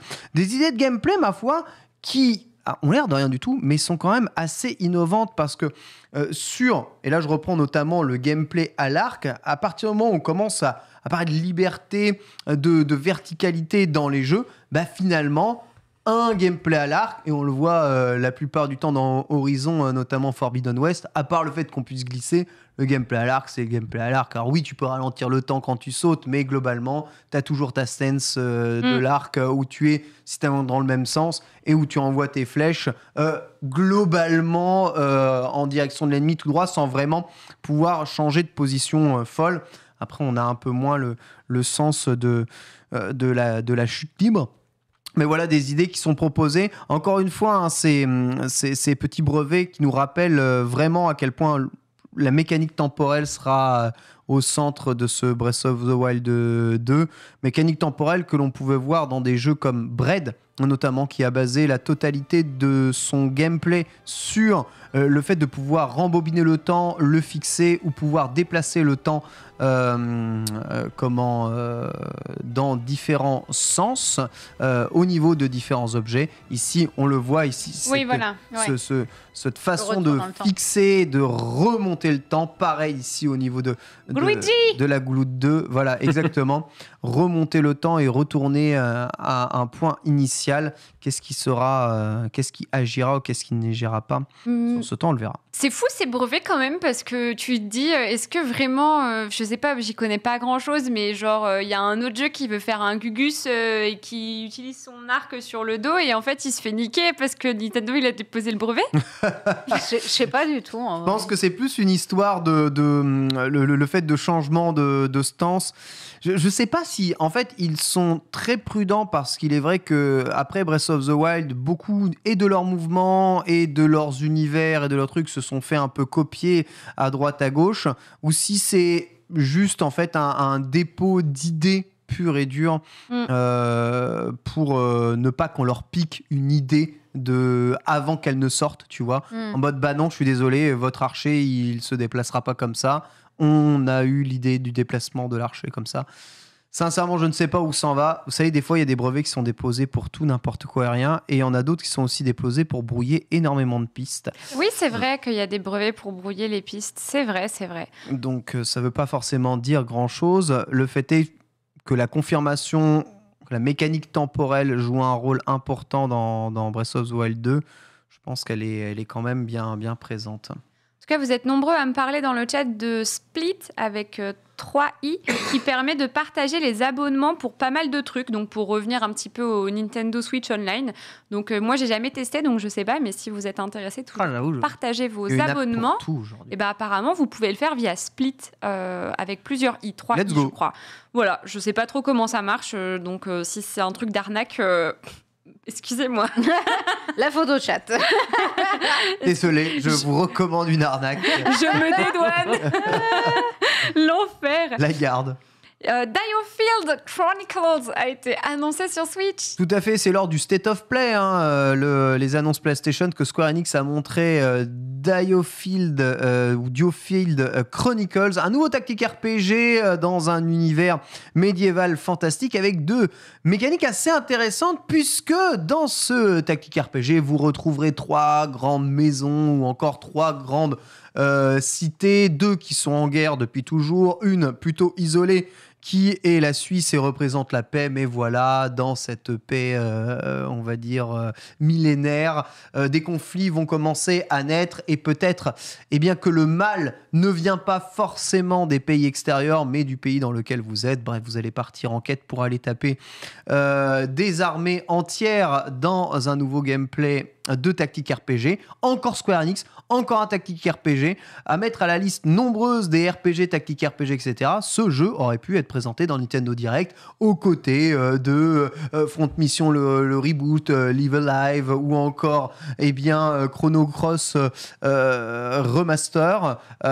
L'idée qui a été assez intéressante, outre la mise en scène ici que l'on peut voir les cinématiques, c'est donc cette idée de tactique RPG où on peut bouger plusieurs persos en même temps et où l'action va se résoudre en faisant avancer le temps. Comme si, lorsque tu faisais une action, il n'y a pas que toi qui bouge, puis ensuite c'est l'autre, puis ensuite c'est l'autre. En fait, lorsque tu choisis de te déplacer, les autres ont aussi choisi de se déplacer, et tout le monde va se déplacer simultanément. Et là, vous pouvez choisir de poser pour utiliser vos points d'action afin de pouvoir envoyer vos attaques. Des dioramas aussi. Très très fan de diorama aujourd'hui chez Square Enix, pour mettre en avant des petites directions artistiques très sympathiques et donner une vraie ambiance à leur jeu, seront au centre des champs de bataille du jeu. Voilà, une direction artistique encore très très soignée, réussie, avec probablement pas mal de personnages charismatiques à manipuler. Voilà, Diofield Chronicles, c'est le nouveau tactique RPG de chez Square, et ça sortira sur Switch en 2022. Voilà. C'est ça, et en plus les musiques sont faites par les compositeurs de Game of Thrones. J'ai lu ça. Je pense que les musiques sont plutôt chouettes. Exactement. Il y a eu une annonce par rapport à Teenage Mutant Ninja Turtles. Tortue Ninja, en gros. TMHT ou TMNT.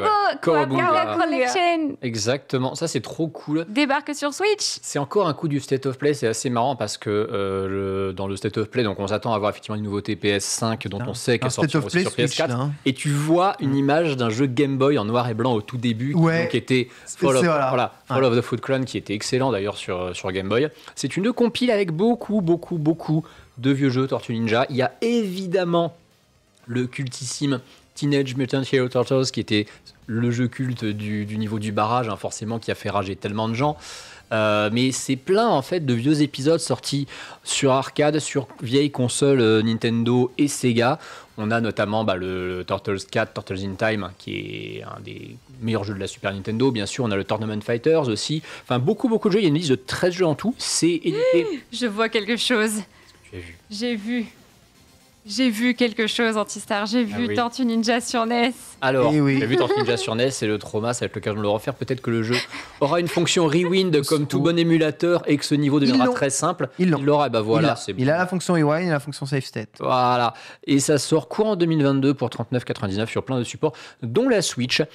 Quand j'ai vu ce truc dans le State of Play, je me suis dit, c'est trop bizarre que ça soit présenté là, alors qu'on sait que ça va sortir aussi sur Switch à un moment. Il n'y a pas eu l'info jusqu'au lendemain. Je pense qu'ils ont eu l'exclusivité pendant quelques heures de cette annonce. Et le lendemain, quand elle est sur le site de Konami, c'était indiqué partout que ça sortait sur... Il fallait vraiment le remplir, leur State of Play. Et en parlant de State of Play, d'ailleurs, même si malheureusement ça sortira pas sur Switch ou alors en cloud plus tard, il va y avoir un State of Play spécial Hogwarts Legacy ce jeudi. Voilà. Enfin. Encore une fois, les leaks ont raison. C'est ça qui est un truc. On va enfin savoir que c'est un game as service éclaté qui ressemble à R. Et... Merci. Non, mais c'est pour évacuer, c'est pour Jinx que je dis ça. J'espère que ça sera bien. Oh, le regard que t'as fait, Ultia. Je t'ai jamais vu avec ce regard, ça va aller, t'es sûr? Oh non, ça va. On dirait le chapeauté. Non, moi j'attends beaucoup de ce jeu. Moi alors, aussi. s'il vous plaît, me brisez pas le cœur. T'inquiète, tu joueras en cloud sur Switch, t'inquiète. En cloud sur Switch. Voldemort. Non, mais j'ai trop hâte aussi. J'espère que ça sera bien. Même si on n'y jouera pas dans les Amiibo, j'espère que ça sera trop bien. Donc il y a 13 jeux dans la compile Kawabunga Collection par Konami et dont Tortue Ninja sur NES qui personnellement m'a traumatisé quand j'étais enfant. Mon frère et moi, on a été traumatisés. Ce jeu nous a appris la vie. Il a traumatisé tout le monde. Dès le plus jeune âge. J'avoue, j'ai été traumatisé par ce jeu aussi. C'était le Tintin. Moi, j'avais pas la NES, j'avais la Game Boy, donc on m'a offert Tortue Ninja sur Game Boy. Ah ouais? Ouais. Et le jeu est vachement mieux parce que c'est Konami. Et en fait, c'est pas un jeu de ouf, mais le jeu est juste vraiment bien. Et alors c'est trop bien. Konami qui s'assume surtout parce que je te rappelle que sur NES, il est labellé Palcom, mais on sait qui c'est Palcom. Hein. Oui, voilà. j'avoue, c'est vrai. C'est un peu le label. On se cache derrière un deuxième label parce que Nintendo veut pas qu'on sorte trop de jeux par an sur leur console. Parce que oui, Nintendo faisait vraiment ça sur NES. Ah ouais. C'est-à-dire que Tortue Ninja sur NES, il est labellisé Palcom. Et Palcom, tu te dis, ok, c'est qui ces gens-là? Et en fait, c'est une espèce de sous-label inventé de toutes pièces par Konami. C'est une boîte postale de Konami. Voilà. En fait. Juste parce que Konami avait dépassé son quota de jeux qui pouvait sortir annuellement sur NES. Énorme. Les techniques, quoi. On s'appelle Nintendo, mais rien à voir avec Nintendo. Hein. Nintendo aimait bien les éditeurs tiers déjà à l'époque. Tu sens, ils étaient copains. Ça n'a rien à voir avec nous, mais rien à voir du tout. Il y a beaucoup d'annonces dans cette émission, puisqu'il y a aussi l'annonce de JoJo's Bizarre Adventure All-Star Battle. State of Play, en fait, le State of Play nous a carrément fait notre Nintendo Direct. On remercie évidemment Sony PlayStation. Le Nintendo Direct Partners. Voilà. Bien entendu, sortie de JoJo All-Star Battle. Donc JoJo All-Star Battle, qu'est-ce que c'est? C'est le jeu de combat de JoJo développé par CyberConnect 2, sorti sur PlayStation 3. À l'époque, plus de 50 personnages issus du manga JoJo, de la partie 1 à la partie 8 du manga. Le jeu s'appelle All-Star Battle R et se veut être une, on va dire, c'est ni un remaster, un remake, mais une version plus de la version PS3. Avec de nouvelles mécaniques de jeu, notamment la possibilité de faire appel à des assists dans vos combats, des air dash, de nouvelles mécaniques d'impact et de cancel à l'intérieur du jeu. Voilà, avec toujours autant de richesse au niveau des persos, quand même 50 persos disponibles à l'intérieur du jeu. On espère juste que le business model de ce jeu a été complètement revu, car, et là j'ai pensé à toi ma très chère Sunday, le business model de base de ce jeu était ni plus ni moins que celui de Chocobo Racing. Voilà. Donc c'était un jeu avec un free-to-play à l'intérieur du jeu à 70€, dans lequel vous deviez payer des points d'énergie pour pouvoir continuer de jouer au jeu et effectuer vos missions. Voilà, exactement, le business model de la honte, qui déjà à l'époque avait été décrié, je crois qu'on parle de 2014-2015. Donc autant vous dire qu'aujourd'hui, c'est des business models qui passent évidemment pas du tout. Le jeu n'en est pas moins excellent. Je n'en sais rien évidemment du rééquilibrage qui a été fait peut-être par les équipes de CyberConnect, mais la base étant déjà très très bonne. Je pense que la version définitive sera aussi très bonne. La question c'est, atteindra-t-il le 60 FPS sur Switch ? Il ne l'atteignait pas sur PS3. J'ai un peu peur. Ça sort quand ? Ça sort, pas de date, 2022. Ok. Voilà. Alors, pour revenir sur ce qu'on disait sur TMNT, les Tortues Ninja Koabunga Collection, c'est 39,99 € et ça sera en 2022 que ça sort. Et il y a une version physique et une version numérique. Voilà, pour les gens qui posaient la question dans le chat. On a eu aussi vent la semaine dernière de l'annonce du fait qu'on est repoussé, enfin que Nintendo repousse Advance Wars en raison de l'actualité internationale. Il avait déjà été repoussé au mois de novembre, il me semble. J'arrête pas de confondre avec le mois de décembre. Mois de novembre, tout à fait, le jeu maudit. Non, c'était décembre. C'était le 3 ou 4 décembre qui devait sortir. Il avait été repoussé en novembre pour le mois d'avril. En novembre, ils avaient annoncé son report. Ah, c'est en novembre qu'ils l'ont annoncé. Ok, excuse-moi. C'est ça. Donc, malheureusement, la malédiction continue sur ce jeu puisque Advance Wars 1+2 Reboot Camp est encore reporté. Et cette fois-ci, on n'a pas de date vu que c'est en raison de l'actualité internationale. Je ne sais pas ce que vous en pensez, mais moi, je trouve que là, Nintendo, il joue un peu à un jeu dangereux pour eux parce que techniquement, le conflit va pas se terminer demain. Donc, du coup, quand est-ce qu'ils vont le sortir ? Pour moi, il n'y a pas de bonne date pour le sortir. Moi, j'ai tweeté, c'est l'annulation du jeu, en vrai. Ça botte en touche pour ne plus le sortir. Déjà, mais c'est terrible, du coup. C'est un peu terrible, mais en vrai, déjà, vous avez déjà vu Nintendo faire des jeux de guerre modernes à part ce jeu ? Il n'y en a pas. Les seuls jeux de guerre qu'il a, c'est Fire Emblem et c'est de la guerre médiévale. Donc ça touche pas à l'actualité, ça touche pas à l'armement moderne, ça touche pas vraiment. Tu vois, on est quand même un peu loin. On a un côté, les guerres comme Fire Emblem, ça n'a jamais existé, ça n'existera jamais, tu vois. Donc on est un peu dans la fiction. Advance Wars, malgré sa DA, malgré son truc, tu t'armes de DCA, de camions mortiers, de bateaux lance-bombes, quoi, et tu vas littéralement rouler sur des villes pour pouvoir les capturer, quoi. Donc c'est la guerre. C'est la guerre. Oui, c'est un jeu de guerre, c'est quoi. C'est un jeu de guerre. Donc, est-ce que Nintendo veut être encore aujourd'hui associé à des jeux de guerre ? C'est peut-être une question auxquelles ils vont peut-être amener à se poser réellement. Parce que c'est un parti pris qu'ils n'ont pas du tout. Ils n'ont pas leur Call of Duty, tu vois, Nintendo. Ils en veulent pas. Ils en veulent pas. Ils n'ont pas de jeu comme ça. Donc, toujours à chaque fois, il y a un univers fictif ou quelque chose qui fait que ça sort du contexte. Même les armes à feu ne sont pas vraiment des armes à feu. Regarde dans Splatoon. Voilà. Donc, c'est toujours très décalé. Là, on est dans le dur. Et malgré la DA animée, tu vois, ça reste la guerre. Voilà. Je pense que la question se pose vraiment, à mon avis, du côté de chez Nintendo. Oui, parce que du coup, on se demande si ça va carrément pas être annulé, parce que pour moi, ça va pas se terminer la semaine prochaine. Donc, comment veux-tu sortir ce jeu ? Et puis aussi, ça veut dire que peut-être prochainement, s'il y a un autre jeu de guerre qui sortira dans les prochaines années, et qu'il y a à nouveau un conflit, on pourra peut-être leur dire, attendez, et là, cette fois-ci, ils vont devoir à chaque fois annuler. Donc non, je pense qu'ils en sortiront plus jamais. Puis c'est tout, quoi. Ouais. Pour ce qui est d'Advance Wars, en plus, on est sur un cas à la con, c'est que c'est une licence... Alors déjà, elle est très mal née, cette licence, parce qu'il faut savoir que le tout premier épisode d'Advance Wars, il est sorti aux États-Unis le 10 septembre 2001. C'est ça. Donc déjà, ce jeu, cette licence, elle est maudite depuis sa naissance. Ouais. C'est un jeu, il a été reporté du coup en Europe, il est sorti plusieurs mois après. Au Japon, il n'est pas sorti du tout, il a fallu attendre une compile vers le milieu, fin de vie de la GBA pour qu'ils mettent les deux jeux ensemble et que les Japonais aient enfin droit au 1. Là, le problème, c'est qu'on est donc sur une espèce de remake, on est d'accord. Je ne les ai pas fait à l'époque, mais c'est un remake. Effectivement, c'est un jeu qui s'apprêtait à sortir. Il devait sortir donc là, vraiment, il était prêt, il était sorti le jeu. Mais il allait sortir. Pour moi, il est même en boîte édité. Et alors ? Dans les entreprises. S'ils arrêtent, ça coûte des millions à Nintendo. C'est ça, c'est tout le problème, c'est que Nintendo ne communique pas sur le fait que ces jeux passent gold, comme on dit dans le jargon, pour dire que le développement d'un jeu est fini. Mais quand tu fais des tests de jeux, que tu bosses dans la presse JV, tu as l'habitude que les exclusivités Nintendo, tu les aies un bon mois avant leur sortie. Pour moi, ce Advance Wars, ils l'ont littéralement repoussé, donc peut-être même annulé, genre une semaine, 10 jours avant de nous envoyer des copies à la presse. Littéralement, ce jeu, pour moi, il est fini. Et il est peut-être même fini tout court. C'est-à-dire qu'effectivement, comme le dit Ken, il sortira peut-être jamais. C'est pas un gros enjeu, je pense, pour Nintendo. Mais c'est ouf quand même de pas sortir un jeu que sur lequel tu as travaillé pendant des années, qui est sorti. Vous imaginez la perte. Mais ils préfèrent, je pense, ne pas le sortir et éviter de se créer un drama. Nintendo, c'est des Japonais, ça leur fait peur, ce genre de truc. Oui, ils sont dans une logique d'image vraiment ultra clean, etc. Donc, ils préfèrent ne jamais sortir un jeu qui pourrait faire du tort à leur image alors qu'il est fini, plutôt que de se dire, écoutez, on a bossé dessus, on a payé les gens, on le sort. C'est très occidentale comme façon de penser. Et je vous rappelle que parmi la liste des jeux annulés alors qu'ils sont déjà à des états d'avancement très importants, il y en a des nombreux qu'on ne voit jamais et dont on a eu juste des rumeurs.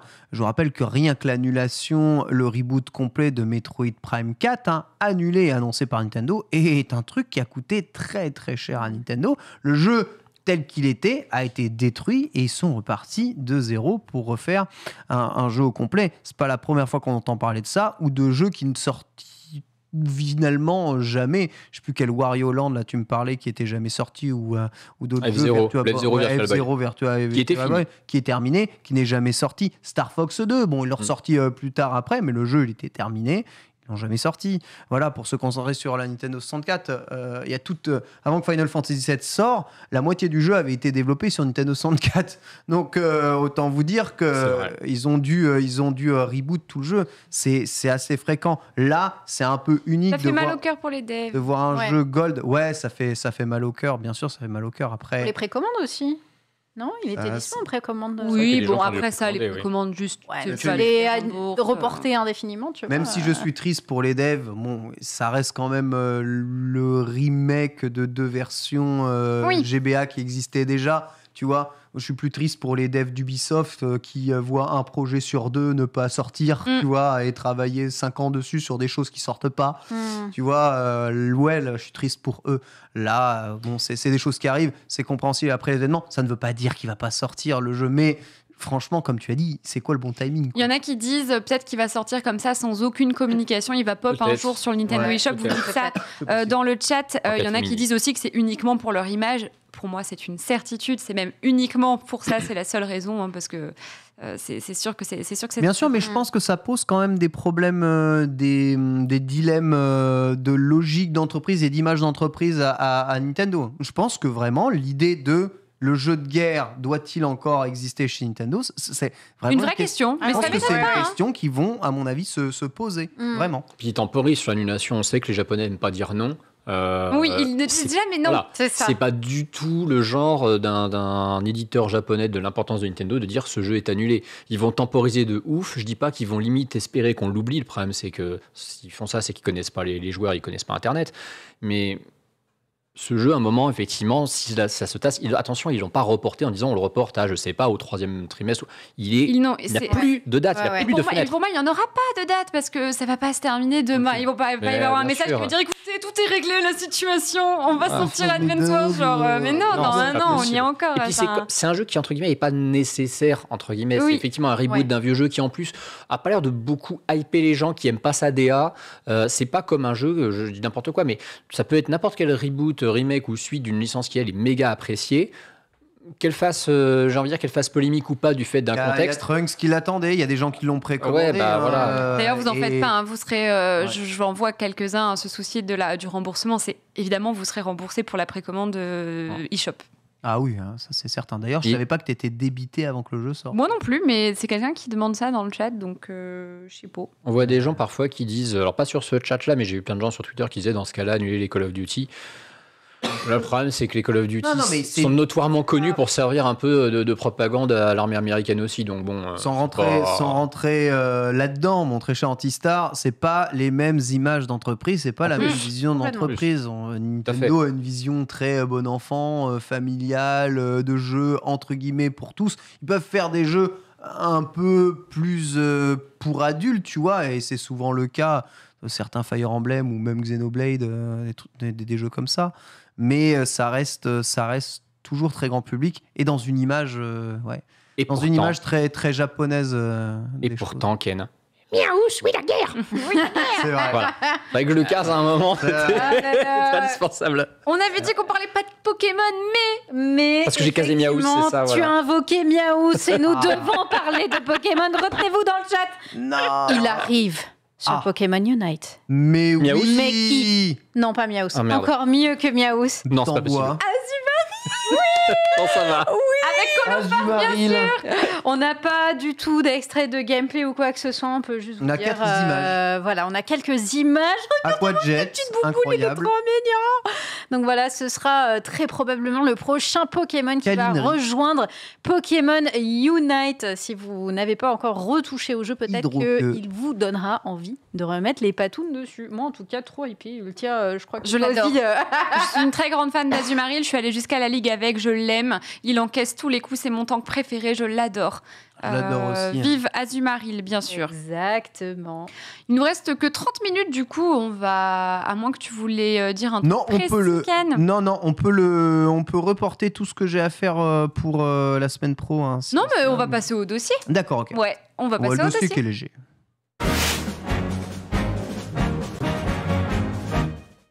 Oui, on a le temps de faire dossier plus test puisque le dossier ici sera vraiment, on va dire, très succinct, mais important, je pense, pour l'histoire de la marque Nintendo et notamment l'histoire des consoles portables Nintendo.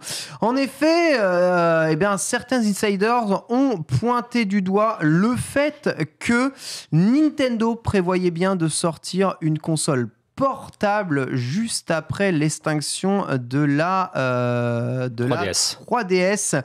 C'est la chaîne YouTube RGD qui met ceci en évidence, dossier de chez Nintendo à l'appui, s'appuyant d'ailleurs sur un leak, et quand on parle leak, c'est bien fuite interne confirmée de dossiers de chez Nintendo de 2014 sur les projets qui s'ensuivaient de la DS. Des fichiers que l'on peut voir justement ici, importés du Dark Web, montrer l'évolution des machines de chez Nintendo pour, eh bien, montrer et parler que l'évolution de la New 3DS XL allait être encore une fois une console à double écran. Cette console devait avoir une caméra interne et une caméra externe. Cette caméra devait être capable de prendre des photos en 3 dimensions. Chose incroyablement nouvelle, mais cette console était censée être équipée d'un port USB-C et d'une connectivité Bluetooth lui permettant logiquement d'aller connecter des Wiimotes à cette dernière. On prévoyait des gros écrans pour pouvoir faire une machine portable sur laquelle on puisse quand même s'amuser avec des devices un peu externes comme la Wiimote. Voilà ce qui était censé être la suite de la 3DS. Le projet s'appelle le projet Indie. Et c'est le nom de code qui était donné à la future console qui devait suivre la 3DS. Je rappelle que la DS Tank est sortie en 2004. Elle était suivie de la DS Lite en 2006, puis de la DSi en 2008 et de la DS XL en 2009. 2011, c'était la sortie de la 3DS et la 3DS a connu une déclinaison quasiment par an. 3DS XL qui vient, on va dire, balayer un peu l'ergonomie catastrophique de la 3DS de base, c'est 2012. 2DS, c'est 2013. 2014, c'est la New 2DS et la New 3DS. Et en 2015, il était d'ores et déjà prévu qu'une autre console arrive, cette fameuse projet Indie. Notez que ces projets Indie a dérivé vers un prototype que l'on a probablement tous vu. Vous savez, le prototype de la console ovale, là, avec un écran intégral et 2 joysticks au milieu. C'est un prototype, donc un fake, issu d'un véritable brevet qu'avait déposé Nintendo, comme les brevets que l'on avait vus ici pour Breath of the Wild 2. Et qui a été une réflexion de ce que aurait pu être une autre machine de type portable, qui était déjà dans une autre philosophie de la fameuse du projet Indie. Le voici en modélisation 3D. Donc ça, c'est un fake. On vous rappelle, ce n'est pas une machine qui a existé, ce que vous êtes en train de voir là. Mais, jusqu'à preuve du contraire, attention, hein, mais c'est un brevet qui est injouable, ce truc. Ouais, tout à fait. C'est un projet qui a quand même existé et les maquettes, en tout cas, et les on dirait vraiment l'avenir tel qu'on l'imaginait dans les années 90, les années 2000. C'est complètement ça. C'est, oh là là, comment on va jouer à ça? Il n'y a pas de touche, il n'y a pas de machin, c'est absolument terrible. Et en fait, la fusion à la fois de la Wii U, de ce projet indie et de ces fameuses, on va dire, concept consoles qui, à là, donnera lieu en 2017, c'est-à-dire 2 ans après on va dire, la sortie prévue du projet indie à la Nintendo Switch. Nintendo Switch qui avait été présenté du coup comme déjà le projet NX à la presse l'année d'avant, donc en 2016, c'est-à-dire 2 ans après la sortie de la New 3DS et de la New 2DS et de la New 2DS XL, pour déjà montrer la ligne directrice qu'allait avoir cette console, qui allait tout reprendre. Dans le chat, il y a quelqu'un qui dit original ce calisson Dex. La plaque à induction, effectivement, aussi. J'aime beaucoup. Chez Nintendo, on a fait des choix de ouf entre la continuité avec plus ou le fait de tout casser et de tout déstructurer pour repartir sur une nouvelle machine unique qui pose tout de même la question, et ces fameuses machines 100% portables, entre guillemets, donc budget à petit budget de chez Nintendo, où sont-elles? Où ont-elles disparu? Où sont ces projets-là? Car aujourd'hui, désolé, une Switch, c'est cher. Encore maintenant, même si vous achetez... Même la Lite. Même si vous achetez la Lite, ça reste 200 €, ce qui est plus cher qu'une 3DS, j'ai envie de dire, quasiment quelle qu'elle soit, quasiment tout temps, tu vois. Donc c'est méga cher. Elle est où cette console à 150 $? Elle est où cette console à 100 $, comme pouvait l'être la 2DS, tu vois, à son époque, qui vraiment targetait 100 $. La 2DS, c'était même un achat d'impulsion. Mais oui. Tu te baladais à Auchan, tu voyais ça en tête de gondole et tu te disais, mais pourquoi je l'ai pas en fait? C'est ça. Mais c'est comme ça que ma tante, elle en avait acheté 2. On se baladait, on faisait les courses et genre on se dit, mais attends, mais je rêve, c'est vraiment pas cher. On en a acheté 2, une pour ma mamie, une pour elle. On était en mode, mais c'est stylé, enfin trop cool. Ma mamie, elle était refaite, elle jouait à Dr Kawashima sur la 2DS. En vrai, c'est best deal quoi, trop bien. Ce qui était assez intéressant avec ce projet Indie, c'est qu'il embarquait déjà l'idée d'une philosophie d'un processeur ARM, donc d'un processeur mobile. Donc c'est vraiment toutes ces idées-là qui se sont ensuite retrouvées dans la Switch quelques années plus tard. Et vous allez voir que entre 2014, l'époque où ce projet Indie a été vraiment brainstormé, et 2017, donc 3 ans plus tard, on a eu le temps d'accoucher de différentes versions, de différentes visions de la Switch pour sortir finalement la Switch comme étant le produit fini grâce au partenariat avec Nvidia aussi. Et ça nous fait quand même dire qu'il manque peut-être aujourd'hui encore quelque chose dans le catalogue de la Switch.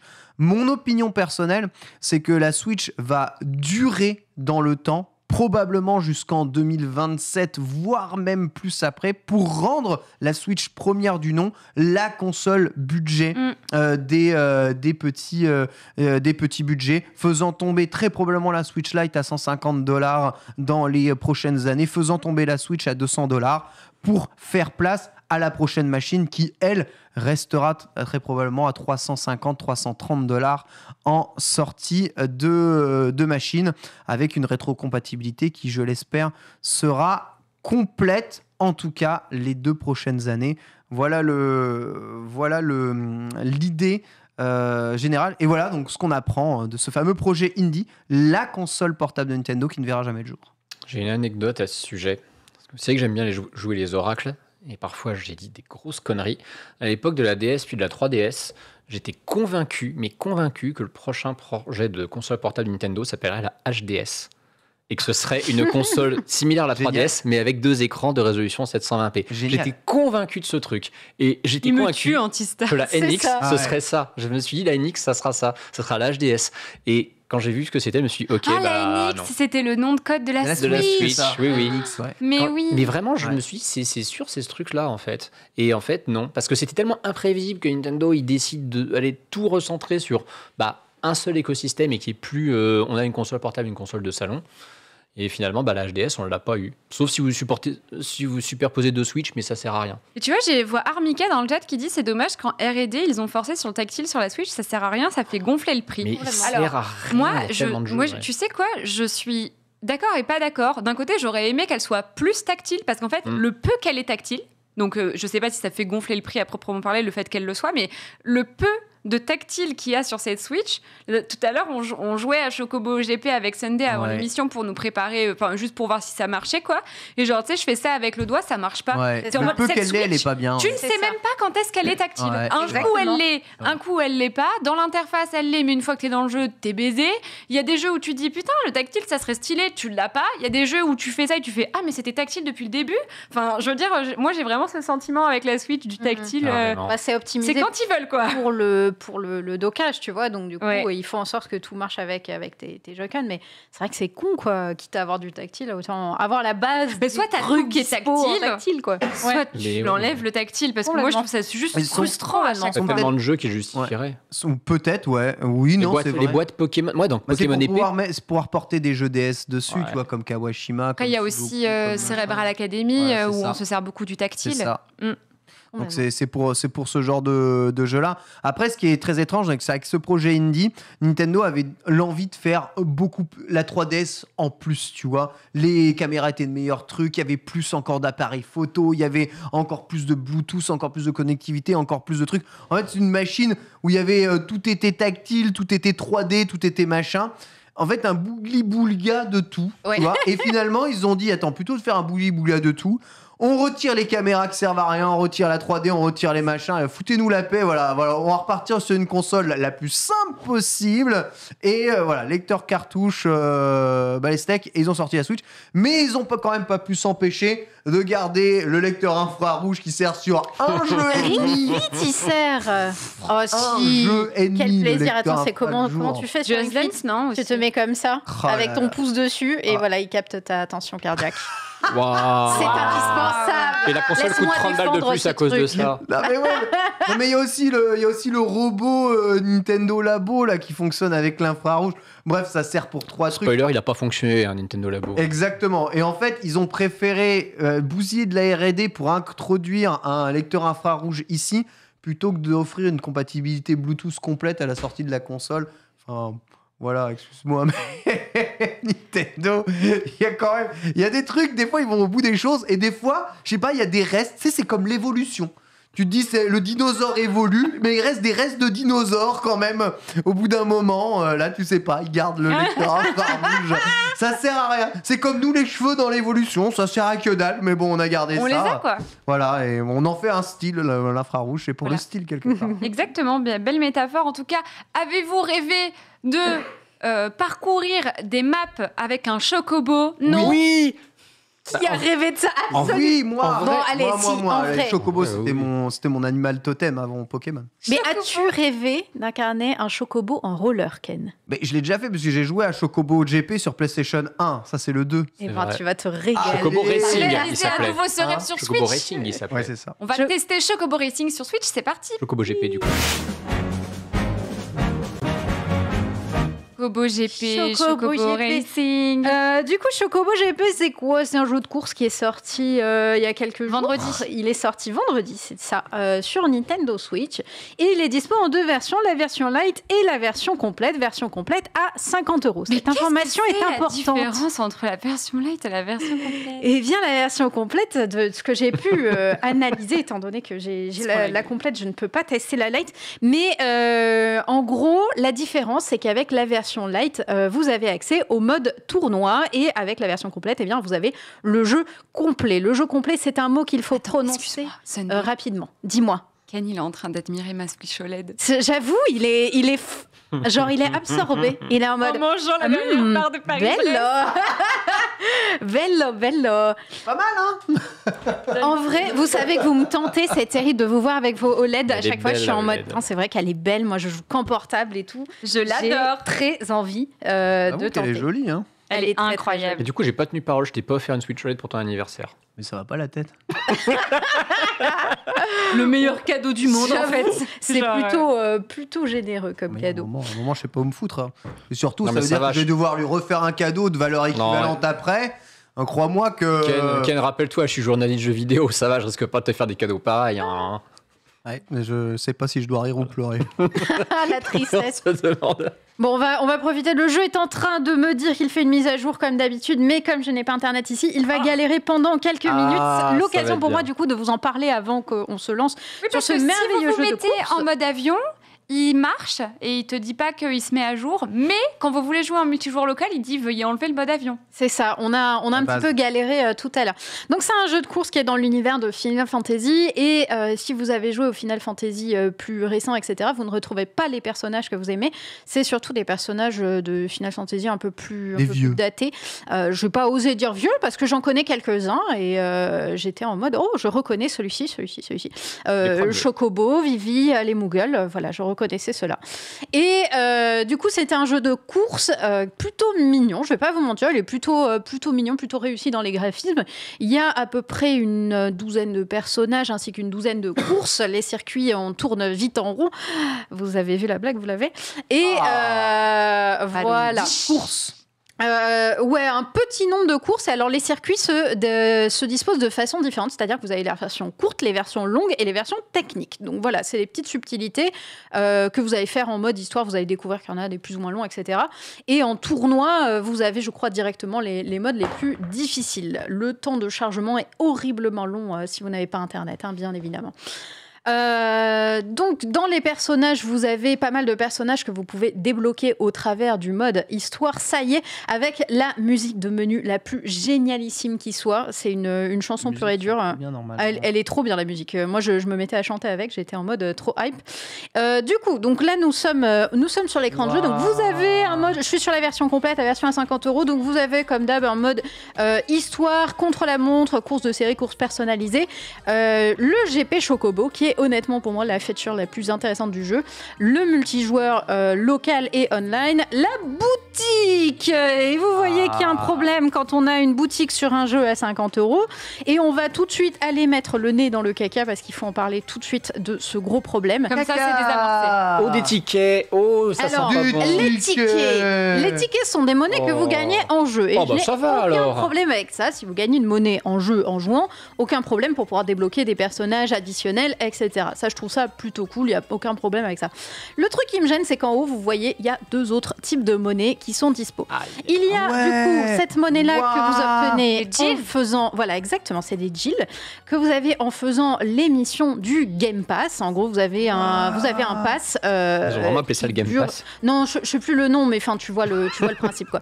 Voilà, j'ai encore 65 jours dessus et donc en faisant des missions quotidiennes, parce que oui, le jeu te donne des devoirs tous les jours, tu peux débloquer des thunes qui te permettent de débloquer certains personnages. Attends, mais Squall, tu peux pas l'avoir sans ça? Squall, tu ne l'as pas en dehors des Jill. C'est un jeu mobile, c'est pas un jeu Switch. C'est là qu'est tout le problème de ce jeu, c'est que on te met des trucs payants et notamment on te met avec de l'argent. Et quand j'ai en promo acheté du Mithril, et donc si je le mets, ça m'amène sur les c'en est à ce stade. Ouais. Ça me pose quand même un grave problème sur un jeu qui coûte 50 balles. On devrait pas du tout avoir parce qu'en fait, je sais pas si tu l'as dit comme ça en fait, Sunday, pardon, je réfléchissais à comment coupler mes manettes avec ta Switch, mais en fait, vous pouvez télécharger Chocobo GP Lite gratuitement. Ouais. Vous pouvez participer au tournoi du mode GP Chocobo qui réunit jusqu'à 64 joueurs. Vous pouvez jouer au prologue du mode histoire. Et en fait, une fois que ça c'est fait, vous devez passer à la version complète pour poursuivre l'aventure, accéder à davantage de modes et de personnages, conserver vos données de sauvegarde et avoir de la monnaie en jeu et des objets obtenus. Voilà la différence entre la version light et la version payante. Très bien. 50,99€. Voilà. Exactement. Et c'est un très bon choix qu'ils ont fait de mettre la version light qui a accès au GP Chocobo, parce que c'est honnêtement pour moi la meilleure feature du jeu, c'est un tournoi qui se passe avec 64 joueurs. Donc vous trouvez 64 joueurs, en fait vous allez faire des poules de 8 joueurs à chaque fois, vous en trouvez 8 x 8 et du coup vous allez monter en classement jusqu'à arriver à la course finale contre les 8 meilleurs joueurs de votre GP. Ça se trouve très rapidement, vous trouverez très rapidement d'autres joueurs et le fait que ce soit free-to-play, je pense, ça joue quand même sur ça parce que si le jeu était payant jusqu'au bout, il fallait payer 50 balles pour faire le GP, je pense qu'on aurait rapidement eu des problèmes pour trouver d'autres personnes pour jouer avec nous. Oui. Là, le problème ne se pose pas avec le mode GP qui est plutôt cool. Le mode histoire, il est assez rapide, même moi qui n'ai pas forcément d'expérience dans les jeux de course, je jouais sur Wii à Mario Kart, hein, donc ça remonte vraiment. Je l'ai fini très très rapidement. Bon, ça casse pas trois pattes à un canard, c'est un jeu pour enfants, clairement, le mode histoire... il vaut ce qu'il vaut, quoi. Des modes histoire sur un jeu de course. Par contre, le jeu en lui-même, et je te propose, Ultia, qu'on commence à lancer une partie. Que tu mettes les manettes et que je les coupe. Ah oui, complètement. Alors attends, il me semble que c'est par là. Hein. Ouais, c'est ça. Voilà. Chercher des manettes, on va y arriver. Ah non, c'est synchroniser de nouvelles manettes, pardon. On va synchroniser de changer nouvelles manettes. Le style d'ordre. Elles ont déjà été pluguées sur la Switch. Je crois pas qu'elle les ait pluguées. Il faut faire changer le style d'ordre et là, t'appuies sur les boutons et ça détecte celles qui ont déjà été synchronisées. Ultia, elle y va. La démo live. Tac, elle est en train de hacker la Switch de Sunday. Ça y est. Incroyable. Elle a synchronisé. Elle a mis des Joy-Con blancs sur une Switch normale. C'est très bizarre. J'avoue. Ça fonctionne. Regarde, tes manettes sont là, c'est parfait. Donc normalement, on a meilleure tout. synchroniseuse de l'histoire. En vrai, c'est plutôt rapide. Hein. Je suis assez impressionnée. C'est le plus simple. Hein, donc on va se mettre en multijoueur local. Messieurs, je vous ferai ensuite tester à votre tour les courses. Donc je vais créer un salon et... Ah, mais je crois qu'il faut que tu prennes ta Switch pour jouer avec l'écran de ta Switch, Ultia. Ah oui, tu veux qu'on fasse ça en fait? On peut pas. Je pense, hein, ouais, tu vois, il me dit il y a trop de manettes connectées. On va faire avec le local à la limite. Attendez, mais c'est pas du multijoueur local. Tu peux pas jouer en local splitté dans le jeu? En écran splitté? Est-ce que vous voyez un splitté sur les options là en multijoueur multijoueur local pour nous c'est splitté. Oh non. Non, il y a forcément. Ah, du coup, il essaie de se reconnecter à Internet maintenant. Mais oui, donc il est bloqué. Non mais faut aller d'un course en série, non? C'est pas mauvais, je vous assure. Ah mais oui, il fallait me le dire, Sunday, j'avais oublié. Faut que je lance mon jeu. Moi, est-ce que ça va Non mais si tu vas dans course de série, tu peux pas dans course de série jouer à plusieurs, c'est pas possible. Eh bien, écoute, dès qu'il aura fini de tenter de faire sa mise à jour, là, je suis bloquée en bas à droite, on voit le petit mog. Il est jouable en solo sans être connecté à Internet, ce jeu quand même. Oui, j'y ai joué dans le train, il y a aucun problème avec ça. En fait, le problème c'est que là, comme j'ai parfois une connexion Wi-Fi ici, il essaie de force de se connecter et ça m'a déjà fait ce truc. Avec Animal Crossing également, il boucle en cherchant à se connecter quelque part. Et on peut pas se mettre en mode avion en fait, sinon ça marche plus. Mais oui, ça va durer 30 ans en fait, Sunday. Essaie de remettre le mode avion et de recouper le mode avion. Ça avait marché sur ta version.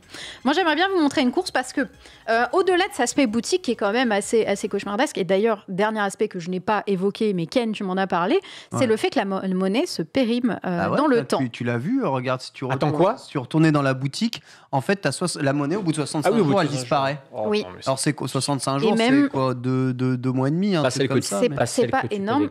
Et bien surtout, moi, je remarque que j'ai 0 gemmes mithril, alors que j'en avais encore. Donc, je ne sais pas où elles sont passées.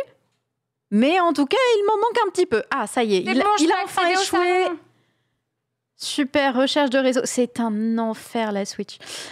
Ok, merveilleux, on va pouvoir enfin jouer. Vous voyez, c'est les mauvais jeux qui sont comme ça. En fait, c'est déprimant parce que ce jeu n'est pas si mauvais dans la course. Ultia, je crée un salon, je te laisse me rejoindre. Clac, on va faire ça. On va faire ça. Est-ce qu'il y a des différences entre les véhicules au niveau des caractéristiques? Oui, regarde, c'est dans les personnages. En fait, il y a plus de persos que de maps dans le jeu. Oui. Donc, par exemple, vous avez le choix de personnages. Moi, j'en ai débloqué, j'ai débloqué tous ceux du mode histoire de base. Et donc, vous avez, classique, vitesse, adhérence, accélération, dérapage. Il n'y a pas de véhicules différents, c'est juste des skins. Mais ils ont tous, du coup, une capacité différente. Ils sont mignons, et surtout, quand même. Ils sont très mignons. Ils ont des skins trop mignons. Et ils ont des capacités. À droite, vous pouvez lire capacité. Et chacun a une capacité différente que vous pouvez activer en appuyant sur Y. Donc, elle, par exemple, elle crée des anneaux. Si vous passez dedans, vous sprintez. Elle met une barrière et du coup, vous pouvez pouvez pas l'attaquer.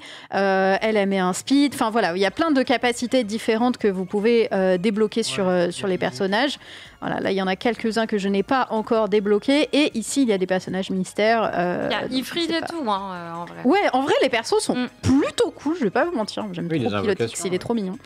Donc les persos c'est plutôt sympa. Après vous avez les véhicules, les personnalisés, vous pouvez mettre des stickers, bref, Osef de tout ça. Ultia m'a rejoint. Il y a Ultia. Je suis prête. On va pouvoir y jouer. Et moi un truc que à la fois j'ai aimé et j'ai détesté dans ce jeu, c'est qu'il est profondément injuste dans les bonus. C'est-à-dire que les bonus vous pouvez prendre... Pire que Mario Kart. Vous pouvez utiliser les bonus de vos adversaires. C'est-à-dire qu'il y a par exemple des warps que vous pouvez prendre pour aller plus vite. Les personnes derrière vous peuvent prendre les warps également. Mais si vous rentrez dans le warp de quelqu'un, vous pouvez aussi repartir en arrière. Vous allez voir en live, c'est un bordel sans nom. Et surtout, le jeu peut vous enchaîner, mais vraiment bien pire que Mario Kart. C'est devenu frustrant à certains moments. Après, tu y as joué tout le week-end. Il y a quand même eu du positif. J'y ai joué tout le week-end et je trouve ce jeu fondamentalement bien. C'est pour ça que je suis un peu triste de ce système de boutique. Ça, c'est l'introduction de Mario Kart. C'est les mêmes introductions, même plan. C'est Mario Kart pour les enfants avec une boutique dans le jeu. Et des loadings interminables. Mais je suis pas sûre qu'il y ait le mode Grand Prix dans Mario Kart. Et rien que pour le Grand Prix, très clairement, ce jeu est cool. Hop, donc on récupère les bonus. Vous les connaissez. C'est dingue. Vous les connaissez, Ultia qui passe devant, incroyablissime. Oh, mais elle fait les tournois. Ultia, elle traîne pour MK, là, ça se Elle traîne pour MK, exactement. C'est quoi la différence entre les bonus? Il y en a de plusieurs couleurs. Alors, tu as les bonus, donc bronze, argent et or. Et en gros, c'est la puissance de ton bonus, enfin la rareté, etc. Donc moi, par exemple, en haut, j'ai 2 bonus. J'ai un sprint et une petite faucheuse. Hop, je vais lancer ma faucheuse qui va attaquer un des personnages. J'ai le pire gameplay de l'histoire de l'humanité, mais ce n'est pas grave. Tu peux avoir 3 objets à la fois, j'ai vu 3. Ouais, exactement. Tu peux avoir 3 objets et tu peux cumuler les objets pour qu'ils gagnent en puissance. Donc là, par exemple, hop, je viens de me faire prendre une faucheuse. Tac, il faut que je la renvoie en appuyant sur R. Au sol, vous pouvez voir des cristaux également. Ces cristaux sont la monnaie que vous récupérez, mais également, hop, le warp, on l'esquive.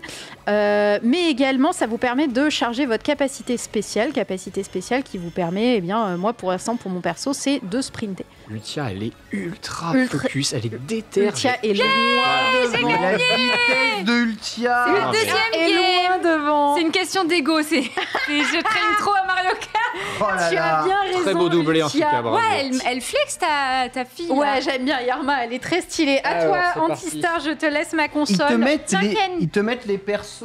C'est quel bouton, ils te mettent les pour les persos que t'as objets pas débloqués quand même dans la map. Oui, c'est fun, hein. Il est beau l'écran. Le jeu est vraiment fun. Donc, appuie sur A pour accélérer, appuie sur R pour drifter, appuie sur L pour lancer ton objet, et Y, c'est ton pouvoir spécial.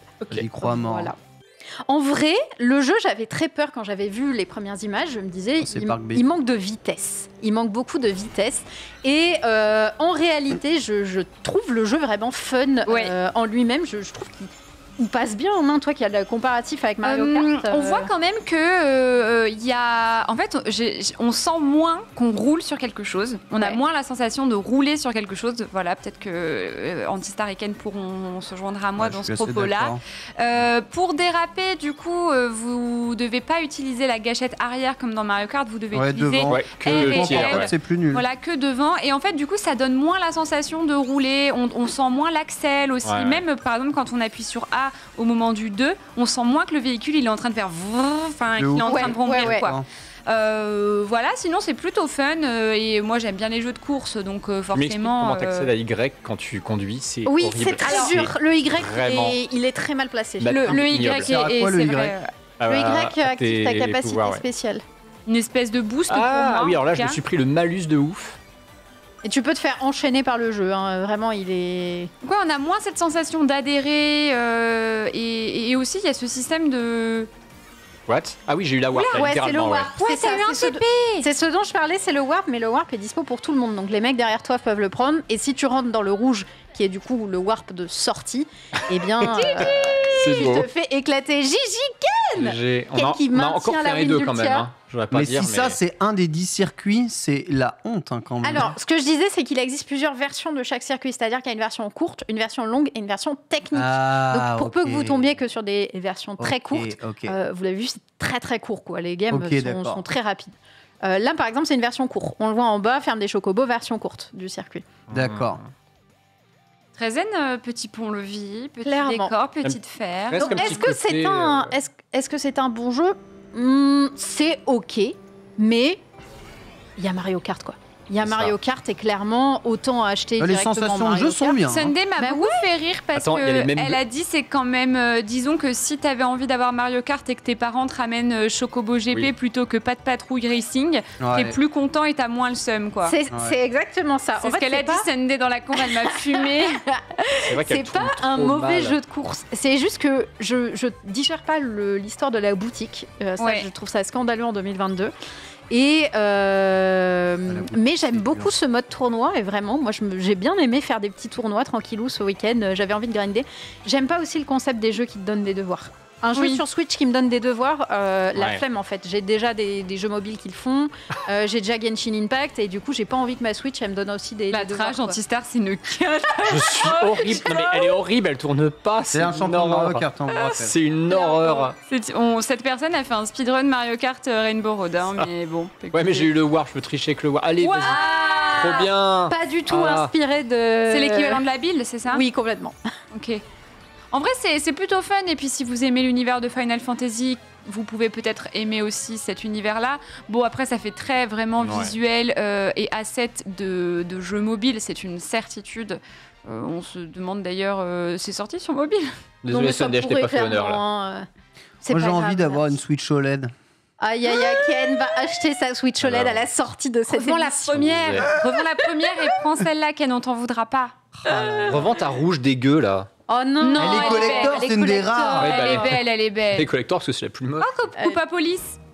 Ah oui, c'est magnifique. Coupa Police, là, c'est vrai. Oui. Non, mais en mode hyper vitesse. On n'est pas loin du plagiat, ouais. Pour une prochaine fois, ça fait un peu mal. Eh bien, écoute, les sensations de jeu sont plutôt bonnes. Oui, c'est correct. Même si je sais pas trop où on va avec cette histoire. Ouais. Bah écoute, pas très très loin en tout cas, on tourne un peu en rond. Moi j'ai trouvé ça plutôt fun, mais c'est vrai que pourquoi passer à ce jeu quand on a Mario Kart, surtout avec les courses qui arrivent ce vendredi. Bien sûr, il y a aussi un direct sur Monster Hunter qui sera demain. Demain 15h. Demain à 15h, merci Sunday, on en parlera la semaine prochaine. Lundi prochain à 14h30, on fera aussi un débrief de toutes les maps Mario Kart qui sont sorties ce vendredi et on y jouera évidemment. Je vous montrerai mes runs. Merci beaucoup Ken, merci Antistar, merci Sunday. On vous retrouve tous et toutes sur vos réseaux bien sûr. Et merci à vous tous dans le chat pour avoir suivi cette émission. On se retrouve lundi prochain 14h30 pour débriefer de tout ça. Tout de suite, c'est House of Sport avec la First Team. Bye! Bye.